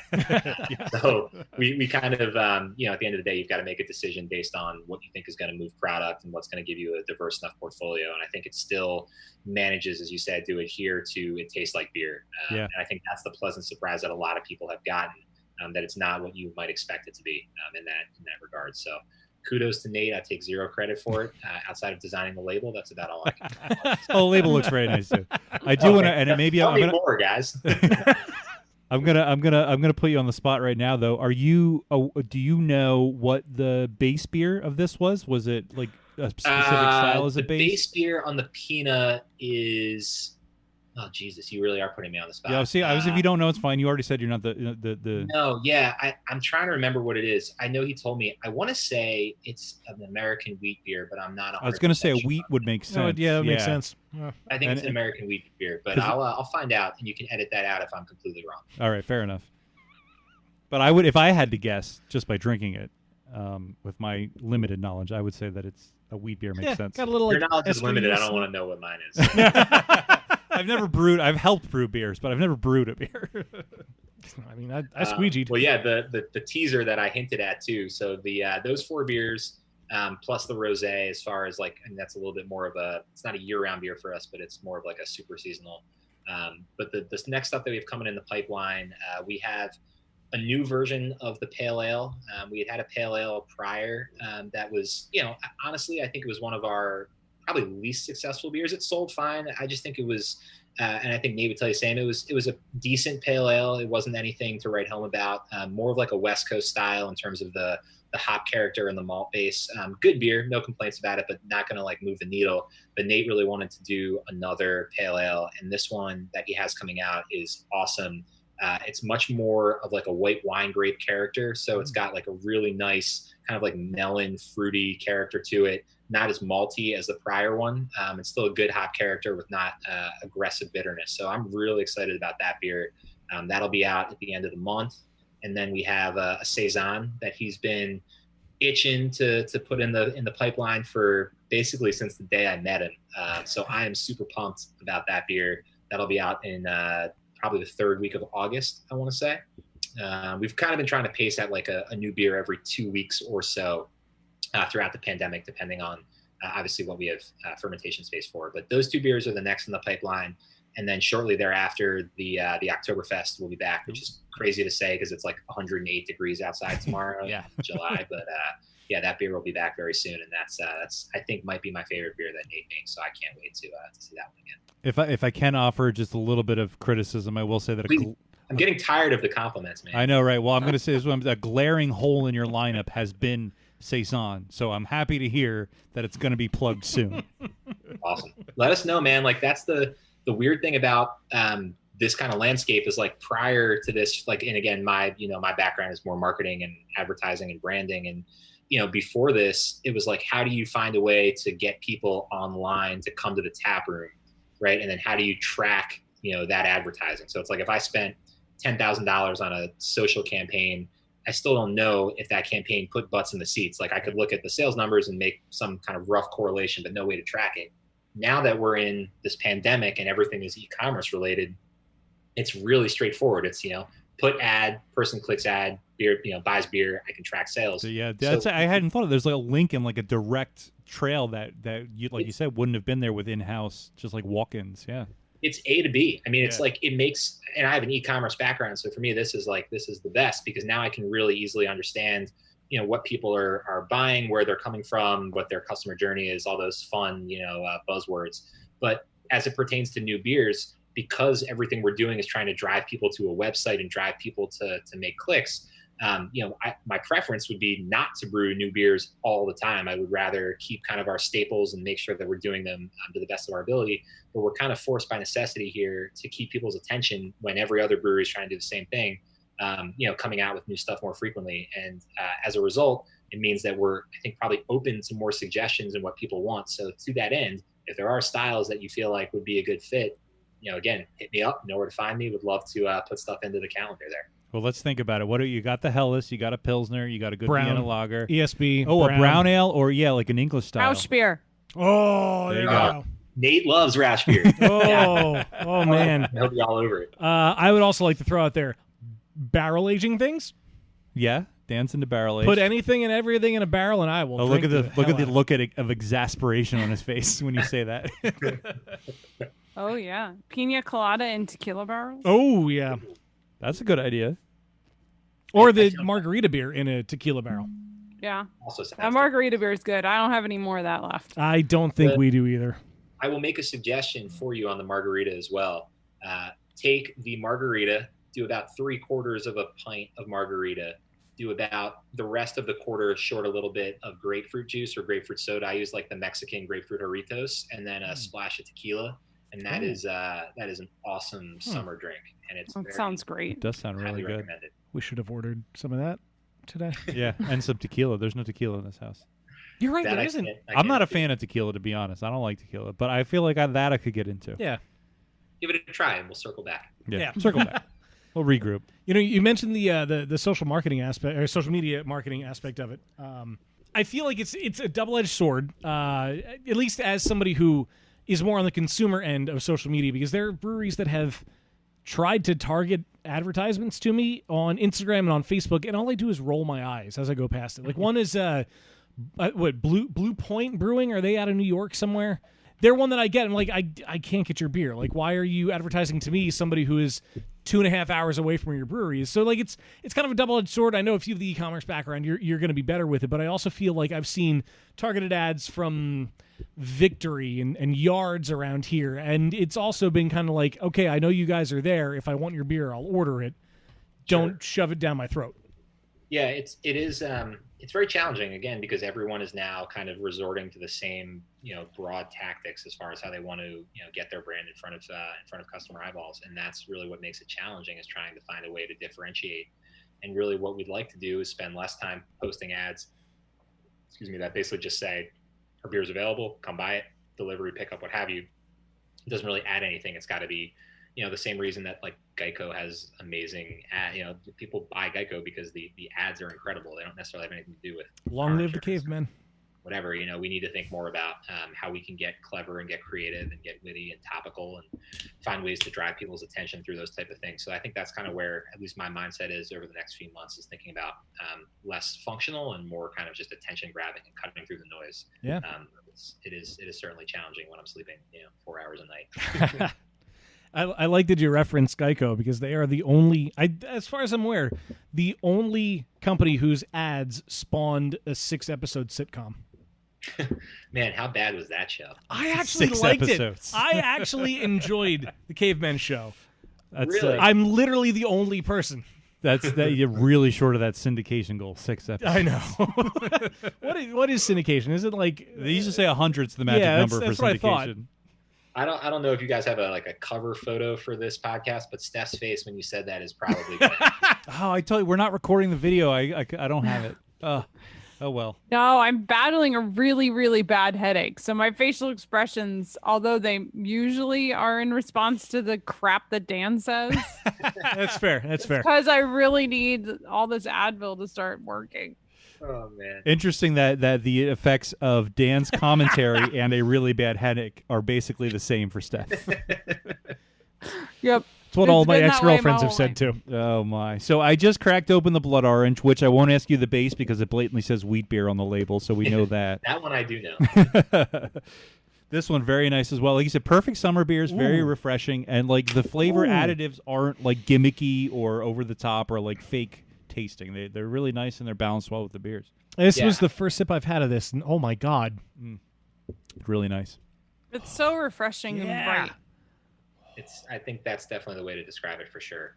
And to be honest with you, I don't drink a ton of wheat beer in general, but I really I think the slight bitterness of the Blood Orange kind of balances it in a way for me. And I gravitate towards bitter flavors. I mentioned with grapefruit, I drink coffee all the time, West Coast IPA. So having a little bit of that and not making it super sweet, but you still get that kind of citrus note to it. For me, it's a home run. I think it's my favorite one of that series. And I didn't think I could say that because I love the Guava Goza so much, but it's a real easy drinking beer. I bet it would make a really good beer mosa. Ooh. Yeah, probably Where were you an hour ago? Right. Hope you're writing all these ideas down. Dan's digging in the beer fridge. What is he doing? Yeah, we got a slushy machine in the. Oh my God, Dan has champagne. Right when we opened for the indoor seating. Now I don't know what to do with it because we can't serve anything in the slushy machine to go. I guess we could put it in plastic cups with the top, but yeah, we actually were just chatting with Ryan from Rebel Hive Meadery in Reading, and he's been doing mead slushies. And with the new the cocktail to go stuff, they've been serving them to go in cups with lids, and they also have tumblers that you can buy, branded tumblers, and they're doing this thing where I guess if you get it filled 10 times, your next one is free or something like that. I love that alcoholic slushies are a thing now. I first of all, I just want to say I don't think everybody in the Zoom call is not appreciating the fact that Dan literally just broke out a bottle of champagne. He just, you don't need the champagne. You use the beer with the juice. Know, he's making a reverse beer mimosa. Oh shit! I didn't even think of it. Well, it's open now. You don't understand how a beer mimosa works. I just apparently. didn't. It did not even click. He's just like, it didn't even click. I'm like, oh, mimosa champagne, dig. This is from New Year's. We never opened it. We had another bottle of champagne that we drank, but this is a martini and Rossi. That's funny. I do want to ask you though, and if you don't want to disclose this, that's fine. But what did you pay for your slushy machine? That's a great question. I actually don't know the answer. Okay. I can find out for you. I know that we are renting it. We're not actually buying it. It's one of those you test it before you own it type of thing. And now that we're not going to be open, who knows what's going to happen? But I'll circle back. I'll find out what it costs because I know our COO Liz was the one who got it. Yeah, we've heard figures. 5 figures is the number that we've heard that they can run for commercial They're purposes. way more expensive than we thought they were. Well, it's like an espresso machine. I found out a few years ago when I started working with coffee. Is like those are tens of thousands of dollars. Like a commercial espresso machine. Like that stuff's not cheap, but. Yeah, it can make you money. I'm scarred after buying our brew system. I don't want to spend that much money on anything else. Just on a slushy, right? Dan just went in the kitchen. I don't know what he's going to come back with now. He's just pulling out all kinds of random things. Friday night, man. Do your thing. I know, right? I know. It's Friday, right? It is Friday. I know. It's sometimes you forget, right? I've been working from home the past couple of months, and it's like, yeah, you don't. Oh, he got a wine stopper. You don't know what day it is. Moron. I mean, I'll put some champagne in my beer. I'm just going to wait till it's almost gone because I actually really like this beer and I want to drink it by itself for a while. Well, now that I wrongfully popped a bottle, maybe it was premature. Who knows? Why don't we play a little bit of a game? Despite Dan's premature popping. Oh, really? Oh, my goodness. Here we go. Cheers, Internet. And welcome to Happy Fun Time Games, the podcast trivia segment that refuses to lose hope. I don't know if you guys have noticed, but things have been a little crazy lately for a little while now. You know, I don't know if you've been paying attention, but like Mr. Rogers famously said, when bad things happen, look for the helpers. And in craft beer, you do not have to look far. The beer community has a proud history of helping those in need and coming together to work for the common good. We've been talking about that a lot lately, and it makes me happy that we have. So in an effort to spread some positive vibes, today's game is all about those charitable efforts, both past and present. So this game, mechanically, it's a simple multiple choice. Guess the name of something. Happy Fun Times is famous for this kind of game. I'm going to tell you about a beer charity. It's probably going to be like, what was the name of the beer? Was it this, or this? Really simple game. Now, since we've been doing this socially distant podcast, we haven't been able to do our punishments for whoever loses the game, but for the first time in Beer Busters history, today there is a prize for winning. In the spirit of positivity, the winner of today's game will choose a charity, and Beer Busters will donate $197 to that charity because this is episode 197. Also, we don't have a ton of money. I know it's not a lot, but every little bit helps. So whoever wins today, pick a charity, and we're going to donate $197 to that charity. So let's get into it. I've also just realized I didn't make a scoreboard. I feel like it's a quick thing to rectify. It is, but like every podcast recording we've ever done, like on location, when I sit down at my notebook, the very first thing I do is write down the scoreboard for Happy Fun Time Games, and things are so out of whack that I just totally forgot. But now I have one. It's quick and easy. So we're going to begin in time-honored tradition to my left. God damn it. With Beer Busters, Dan, and you're going to guess first on this question. So in 2017, Yazoo Brewing Company in Nashville teamed up with Florida musician Elizabeth Cook to brew a beer to benefit the Music Health Alliance. That is a nonprofit that provides musicians with health insurance, healthcare resources, and more. It was an unfiltered wheat beer spiced with Everglades herbs and was given a name in Spanish that honors Cook's Central Florida home. Was that name El Lagarto Ale, meaning the lizard, El Pantano Ale, meaning the swamp, or Las Palmeras Ale, meaning the palm trees? Lizard, swamp, or palm trees? Lizard. Dan is going with lizard. Steph? I'll do palm trees. Steph is going with the palm trees, and finally Workhorse, Dan. Where did you say Elizabeth Cook hails from? Central Florida. Let's go with the swamp. Going with the swamp. Oh, everybody picked a different answer. I will tell you that Dan to my left is correct. It is El Lagarto Ale. Little fun bonus fact, the word alligator is an anglicized form of El Lagarto, which is what early Spanish explorers and settlers called the creature. El Lagarto Ale has been produced annually ever since its initial inception and is released every day on Heal the Music Day, which the Alliance celebrates each October. So Beer Busters Dan had that one correct. Moving on, and Steph is going to guess first on this one. Our next one is from well-known San Francisco brewery, Anchor Brewing Company. Hey. They've been involved in a number of local causes throughout their long history. But for this particular IPA, Anchor partnered with a nonprofit organization that patrols the San Francisco Bay to stop polluters. The beer was named after that organization. Was it Clean Sea, Water Watcher, or Baykeeper? Baykeeper. Steph is saying Baykeeper. Dan H. I will also go Baykeeper. Oh, Baykeeper. Dan to my left. It sounds familiar. I'm going Baykeeper also. Everybody's saying Baykeeper. Everybody is correct. It is, in fact, Baykeeper. It was introduced in 2018, the Baykeeper organization's 30th anniversary. Baykeeper confronts polluters and stops harmful actions with a unique expertise in law, science, advocacy, and field investigations, helping achieve decades of legal and policy victories for a cleaner San Francisco Bay. Baykeeper IPA from Anchor. Moving on, and Workhorse Dan is going to guess first on this one. Our next entry is not a beer, but an entire brewery fully dedicated to supporting charity. Founded in 2012 by husband and wife Dave and Kuhn Rathkamp in Texas, the company donates 100% of their net profits to charity. The name of the brewery aptly reflects that mission. Is the brewery called For the Greater Good Brewing Company, Save the World Brewing Company, or Altruistic Ales and Lagers? Oh, man. I'm going to go with Altruistic Ales and Lagers. All right, going with Altruistic. Other Dan. I'm really surprised you didn't throw Do Good onto that list.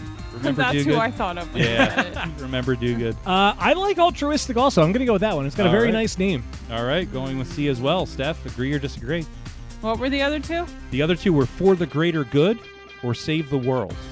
I'm going to go with For the Greater Good. Everybody is wrong. The answer was Save the World Brewing Company. Really? Yep. That's a little on the nose. Yeah, it is a little on the nose. I think Altruistic Ales and Lagers is a better name, but I came up with it, so. A little biased. I got a brewery to sell you. Yeah, right. The list of organizations that the brewery has donated to is very long, but they regularly work with Food for the Hungry, Meals on Wheels, and Highland Lakes Habitat for Humanity.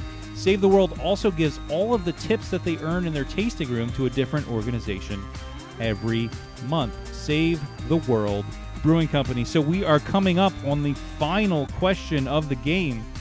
Let's recap the scores real quick. Dan to my left has 2 correct, currently in the lead. Steph and Workhorse Dan both have 1 correct, just 1 point behind.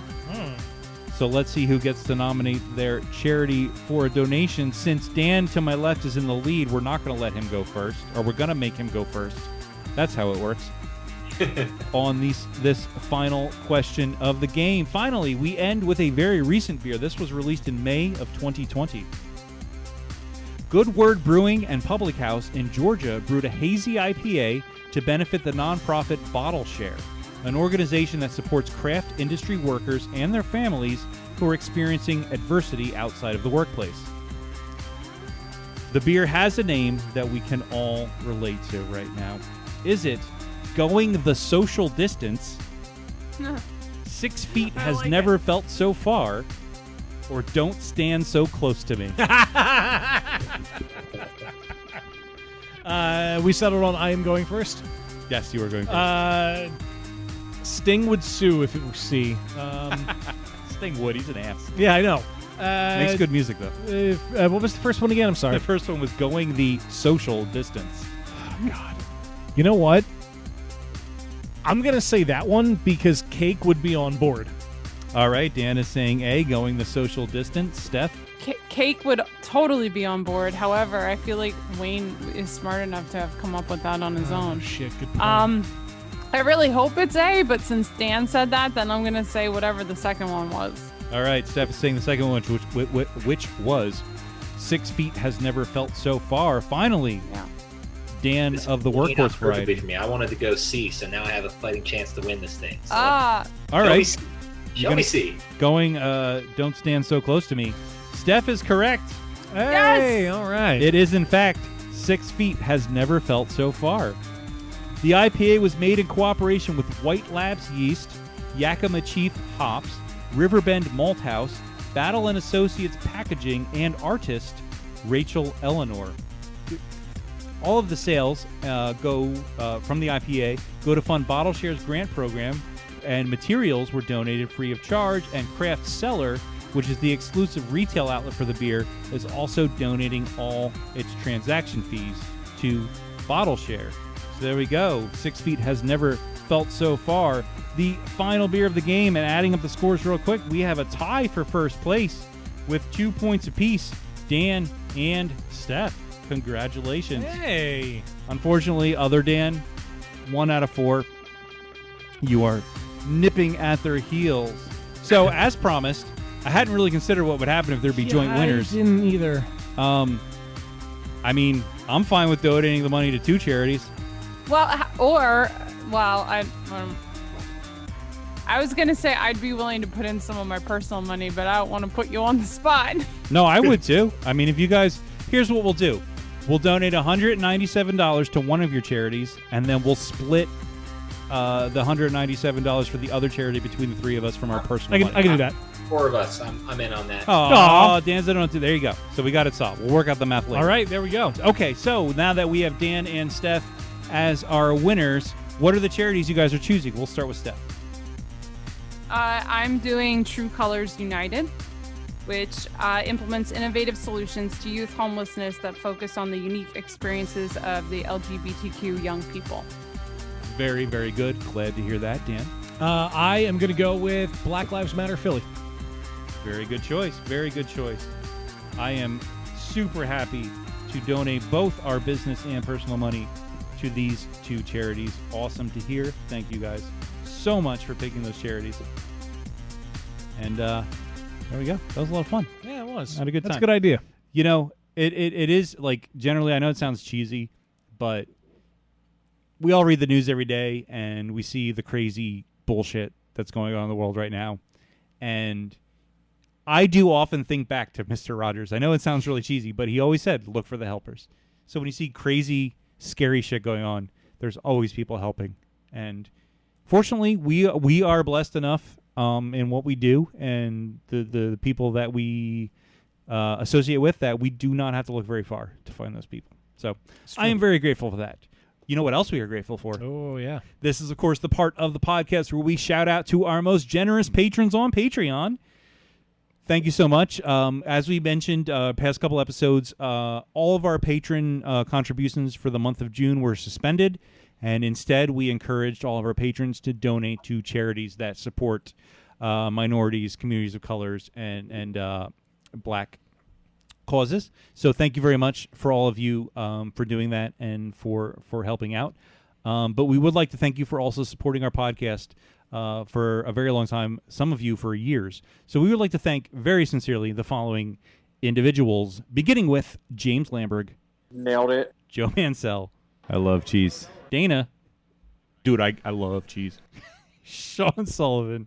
I appreciate a good cheese. Jesus Christ with the cheese. PA Brew Review. Oh, that was the wrong knob. Topher Simmons. Oh, no. Poor Man's Brewing Company. It's literally full of couches. Mark Oh Baduno. my God, I lied. That Yep. was Tim. This is some thick ass wax. Kathy, I love new sound clips. Kathy Obashevsky. Social media. Jill Chivers. Feeling good as hell. That was Lizzo. Yeah. Eric Dixon. Folkfinger. Wow. Jen McDonald. Deal. Brian Mills. Pow, pow, flavor, cool shit. Fuck yeah. And Ron McDonald. And I think, oh, look at that cat. If you want to find out how you can get on this list as well as other behind-the-scenes perks and help support the podcast, you can go to beerbusters.com. You can go to patreon.com/beerbusters. Sign up to become a patron. Or if you can't afford it, if times are tough, we understand. Don't do it. Just listen to the show and tell your friends that we're cool. And we appreciate it either way. Thank you very much. Can I add a very related, I guess non sequitur is the wrong way to describe it because it is very much a sequitur, but coming from charity and your Patreon list. So after you guys had me on 2 years ago before we opened, I got an email from aforementioned James Lamberg asking about investment opportunities in the brewery. And it didn't happen at that time. We didn't need any money. We had raised all the money we needed, but we had subsequent rounds. And I'd reached back out to him. And long story short, he ended up investing in the brewery. Great guy. And he reached out to me about 2 months ago, right when everything was going down with the protests in Philly, and said, hey, what are you guys doing regarding, racial inequalities and systemic racism? And we had actually been working with Rec Philly, which I don't know if you guys are familiar with Rec Philly. Yeah. It's an amazing company, creative space in the gallery. Well, what used to be the gallery, now the Fashion District in Center City. They basically have this like creative incubator space where if you're an artist of any type, so visual artist, recording artist, podcast, whatever, they give this amazing space. It's basically like a gym membership for creatives. It's the easiest way to describe it. And their membership is a majority Black and people of color. So I had worked with their owner to say, hey, we want to basically donate some funds to support memberships for year-long for 10 creatives, basically to help elevate voices in the Black community that were previously, not getting a fair shake, in large part because we as white entrepreneurs tend to get the majority of the funding, the majority of the opportunities, and it's not really a reflection on work ethic, it's a reflection on skin color, which frankly is horseshit.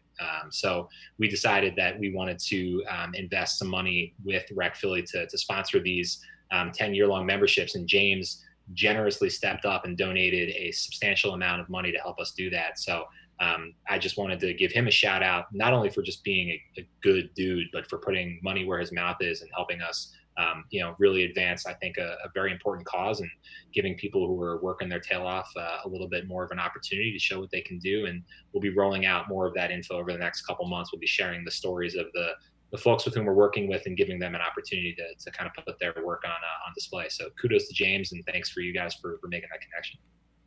Awesome. So glad to hear that. Yeah. James has been a good friend of us personally and also a huge supporter of the show and definitely one of the most generous people I've ever met. Unquestionably. I can't say enough thanks for him. He's really stepped up and did a great thing and deserves as much shout out as I can possibly give on a podcast. Yeah. And the cool thing is, like, in the world of beer, there's a lot of Jameses out there.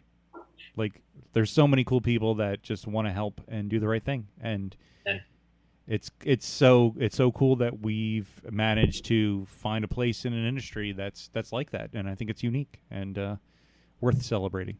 Should we drink some more beer? I think we definitely should. I'm still drinking this Blood Orange. It's very good. Me too.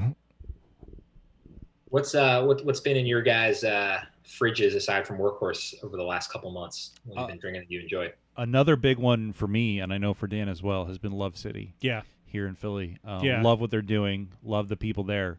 Beer is fantastic. Another brewery, I think a lot like Workhorse, that does like traditional styles bang on and does them well and puts their own mark on it without being gimmicky. And I really love City. Yeah. Big fans of those guys. Kevin is an awesome guy. They make great beer and great space. Yeah, that Love City lager is one I keep going back to. It's so incredible. And they recently put out Lime City Lager also, which has a hint of lime in it, which is just the extra kick that I didn't know that I could have wanted in it, and it's so goddamn good. And I think I've determined that the next keg in my kegerator is going to be their Totally Wired, which is the coffee brown. Oh yeah. Oh That's my really god, good. That is really good. I have a crowler of it in the fridge right now, and I'm fighting myself to not open it yet. Steph? And I really love I have no voice now. I really love the Pure that you guys released. Mm-hmm. Oh, thank you. I think every time we've done a curbside pickup, we've grabbed some of that. That beer is really, really tasty. Nice, low alcohol, easy drinking, clean beer. I've been drinking a lot of that. You want to know a cool story about that beer, actually? So we work, first of all, Chew restaurant in Center City. They have like Bing Bing Dim Sum, and so their bar manager, or I guess GM across a couple of their stores, is a girl named Rachel Smith, who I went to high school with, and we've been good friends for a while. And when we were getting into Workhorse, I had no idea what I was doing, so I just kind of wanted to ask her some questions, and gave me a lot of good insight, and we kind of developed a relationship with their restaurants, and they've been carrying Workhorse for a while. And I know that with their Asian influence, we wanted to, Nate had been interested in doing a sake beer, which is obviously what Pure ended up being. But we went with Rachel and Sean and a couple of the other guys from Chew up to this place called Brooklyn Kura, which is the only sake brewery in New York. And spent the day there, took a tour, talked to the owners there, and learned a lot about the process, and Nate basically applied some of those techniques and obviously some of the ingredients into Pure. So it was a fun project. I think right now we're either sold out or we're very close to sold out on that beer. But it was a lot of fun to do. And, I think kind of jumping on that bandwagon of like the lower cal, beers, although in retrospect, we probably should have done it in a 16-ounce can because there's just more beer and more calories, but hey, it was delicious. Very nice. I do want to say I recently found, and I hadn't really thought about this place in a while, unfortunately, and apologies for that, but a Mainstay Independent canning a bunch of their beers. Now, they can a bunch of IPAs, which, that's what sells, but they also have their Pilsner and their lager, Liberty Lager, and I forgot the name of the Pilsner now. Poplar Pils. That's what it was. Thank you. Recently picked up a couple of 4-packs of those at a grocery store that I just randomly saw. I was like, oh, Mainstay. I hadn't even thought about them in a while. And I'm ashamed to admit that, but really cool to get back into those beers because I haven't had their beers since I had been at the location, and like now that's not really an option. Really cool to see their cans out and about. So that's another one that I've been excited to have. Nice. Lately. Steph, of course, has been, as usual, traveling all over doing curbside pickup instead of hanging out in tap rooms, but still traveling and getting beers. Oh yeah, I started naming them when we were talking earlier, and I was like, "Damn, I've been going to a lot of breweries." Well, we were talking about how much we've been getting from Workhorse, and Steph was like, "Yeah, and also this and this and this and this and this and this." Steph, have you had this guy before? I know I can't talk about it if you on a video on a podcast. It's a Stillwater Extra Dry. If you like Pure, this beer is fantastic. So it's a sake saison, and it's really low ABV, 4.2%. I got introduced to it actually when I was with my wife for our anniversary in New York at Momofuku. And it's just awesome. It's really easy drinking. The only problem is that it's really expensive, like much more than I want to be paying for a 4-pack, but the beer is awesome. So if you like that like flavor profile in Pure, this is definitely more floral than our beer for sure, but it's a really lovely rice beer. So if you like that, definitely give it a try. I will have to try it. So let's turn the tables. I know like you obviously have as much Workhorse beer as you could possibly want, but there are other breweries that you've been sort of gravitating towards to keep you sane while quarantining at home. I always get the Nimble Giant release from Trogs. Love that beer. And this year's I thought was excellent. So that beer I drink a lot of. Although I have to say, before the pandemic, I would drink a lot of other breweries' beer just because I was always in places, whether I was making sales calls or just popping in on accounts or just being out and about trying stuff for R&D purposes. But since the pandemic, to be honest with you, I've been drinking much more of our beer than anything else, with the exception of every once in a while when somebody drops some beer off for me. But Nimble Giant for sure. What else have I had? That Stillwater beer I drink a lot of. And then I had a buddy who went up to Hill Farmstead like 2 weeks before the pandemic and brought back a bunch of stuff for me. So I've had some random Hill Farmstead stuff in my beer fridge. And I think I've got one bottle of Arthur left over there that I'll probably drink here in the next couple of weeks. Yeah, it's been a weird time. I'm not used to ordering beer online. I do like it. I kind of hope this whole delivery thing sticks around. Me too. Which raises the question, actually, for Workhorse, what do you think? Once things settle into some sort of normalcy, do you guys think you'll still do the delivery? Yeah, 100%. It's going to be a big part of what we do moving forward. I think the the reality of what the post-COVID world is going to look like is still very much up in the air, but I don't see there being a strong likelihood of us going back to the pre-COVID world for quite some time. So for Workhorse's financial viability, for the ability to differentiate, hopefully showcase our service and logistics, we will certainly continue to do delivery. And in a weird way, losing indoor, I think, I don't want to say it's a good thing, but I think it will allow us to really dedicate much more of our focus and our time to building out that system even more aggressively. And hopefully the folks who are now really committed to not going out will come back to us and continue to order that service. So I would anticipate it's a big part of our mix moving forward. And it's really interesting, and something you brought up earlier, and I actually jotted down a little note. I didn't get a chance to mention it, but before the pandemic and the upheaval that it brought to the industry, we talked a lot about on the podcast how the model for new breweries had sort of shifted from production and distribution to tap room, like corner bar, hangout kind of vibe. And the kind of breweries that were seeing success were more hyper local, not packaging, not distributing, but serving in-house. And obviously the pandemic completely changed that, because now you kind of can't really do that in most places.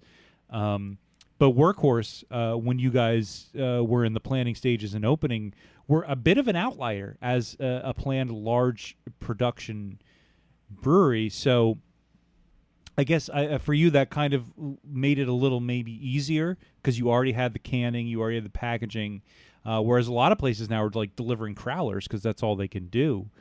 Was that easier for you since you had that production model to begin with? And have you come across any breweries that have really struggled because they didn't have that model? Yeah, for us, I can't, to answer the second part, I can't speak too much to breweries who might have struggled because they don't have it, in part because just people, when you're struggling, are a little more reticent to say they're struggling. I don't hear too much out of folks outside of just general kind of frustration with the mandates and kind of the way things have played out. And I certainly understand that, because it's not ideal from a business standpoint. But sometimes we have to again remove ourselves as business owners and think more about it for the general good.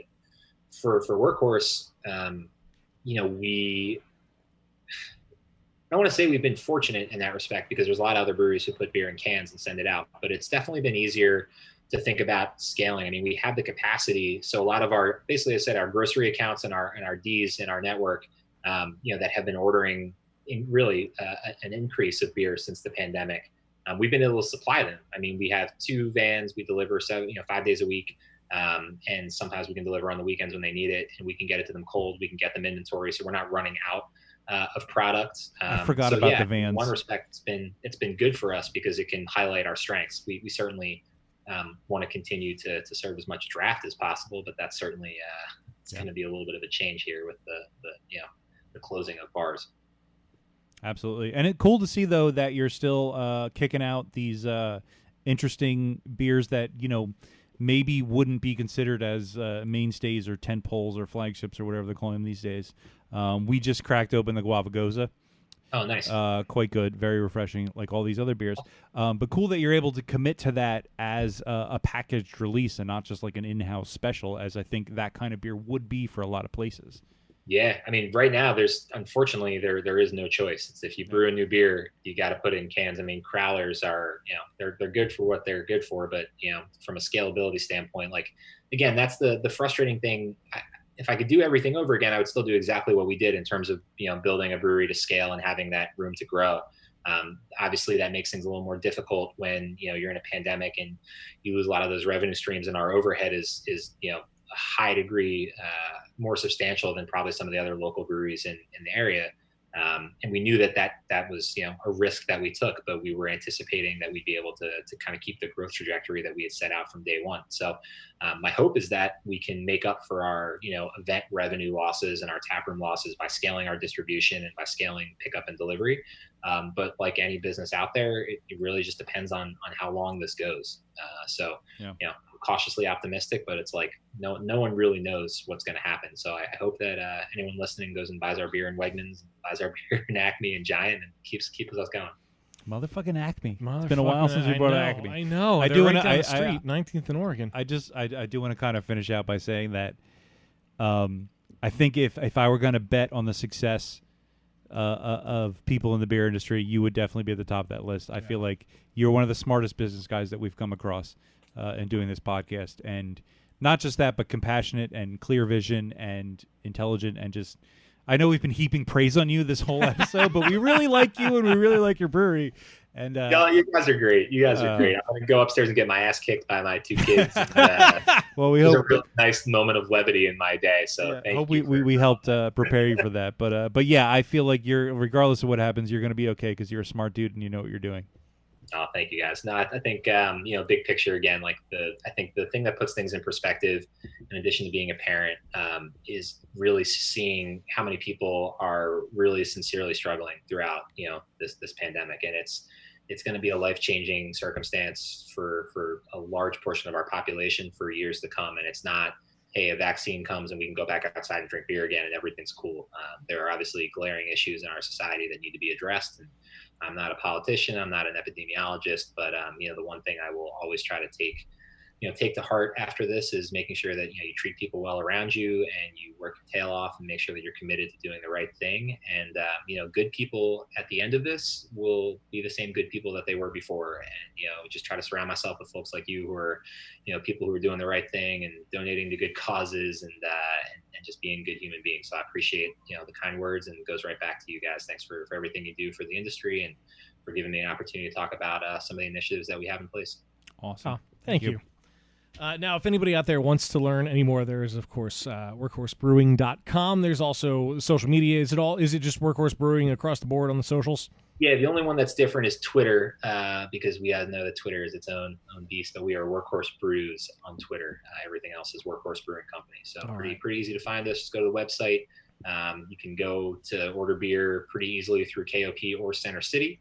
Pick up or delivery, and then we'll be announcing some stuff regarding kind of these pivots over the next couple weeks, hopefully growing our radius a little bit, going back to some of these like satellite. We did like a Westchester pop-up for the first couple months, so we're hoping to do some stuff in like lower Delco, which is an area that we don't really actively deliver to now, so keep your eyes posted for that if you're in that area. And we'll grow that a little bit more. Cool. Speaking of pop-ups, one final question now that it came up in my brain. I apologize. Center City with Spread, was that supposed to be a pop-up originally? Because I swear I saw that on the website. Or is it still a pop-up? Yeah, so we structured it as a pop-up in part because it was really two reasons. One, we had no idea how it would do. And two, we have a lot of square footage in KOP that requires a lot of operational overhead. So we didn't want to stretch ourselves too thin and commit to a long-term situation at that stage of the business to Philly. So we did it as a 6-month. We extended it again right before the pandemic. We extended our lease through the summer, so technically we're still there. Whether or not we go back, I think, is still up in the air at this point. Not due to any other reason than it just might not make sense with the pandemic. But it was a good opportunity for us to get into Center City. I will say that even if we don't keep the Center City tap room as a physical location, we will still keep Center City delivery through Pete's for sure. So you won't have any problem getting beer in Philly. And certainly been growing our distribution network there. I mean, listen, I'm talking to you from South Philly as well, just a few blocks east of y'all. So I definitely want to be able to get beer myself, selfishly. I mean, pretty sure you have a way of getting your own beer. Hey man, pandemic, I'm paying to support the business myself. If I can buy a 6-pack, it's like you're paying yourself. That's kind of a weird thing, but it's great that you're taking part in the system. I got to make sure my staff is compensated, my friend. Of course, absolutely. It's very admirable that you're doing that, because I would not have thought of that, being something you would need or want to do. I still get free beer every once in a while. So. Well, yeah, I mean that goes without saying. It's a perk of owning a brewery. Don't feel bad for me. I'm good. Remember, while you're out there looking for Workhorse on the interwebs, you can follow Beer Busters at Beer Busters on the Twitter and Instagram. Facebook, we're Beer Busters Podcast. There's beerbusterspodcast.com, and there's also patreon.com/beerbusters, where you can find your way into Last Call and all of the aforementioned goodies. And it's all as little as $1 a month. And if that's not something that's in your wheelhouse, whatever app you're listening to this on, give us a rating and a review. And do that for all the podcasts you listen to. It's like our currency. It's our validation. We all need it. We so dearly need that validation. But unfortunately, this does bring us to the end of another episode of Beer Busters. And it's been a lot of fun. Dan, thank you so much again. It's always a pleasure to talk to you, man. Thank you, guys. Great to get back on. Really enjoyed it. Yeah, a lot of fun. Good to see you again. There's a lot of big conversations that we've had over the past couple of episodes, and I'm sure and I'm hoping we will continue to have, and I hope that it's something that you will continue to think of out there as you go about your daily life. And yes, as you even drink that beverage that is in your glass that gives you the oh-so-warm and fuzzy feeling inside. But as for now, I am Dan Baker. I am joined by my co-host and brewologist, Steph Hafner. And of course, the demented and fermented Wayne Baker. No squids were harmed in the making of this episode, and we will see you next time. There is still a bottle of champagne on the table.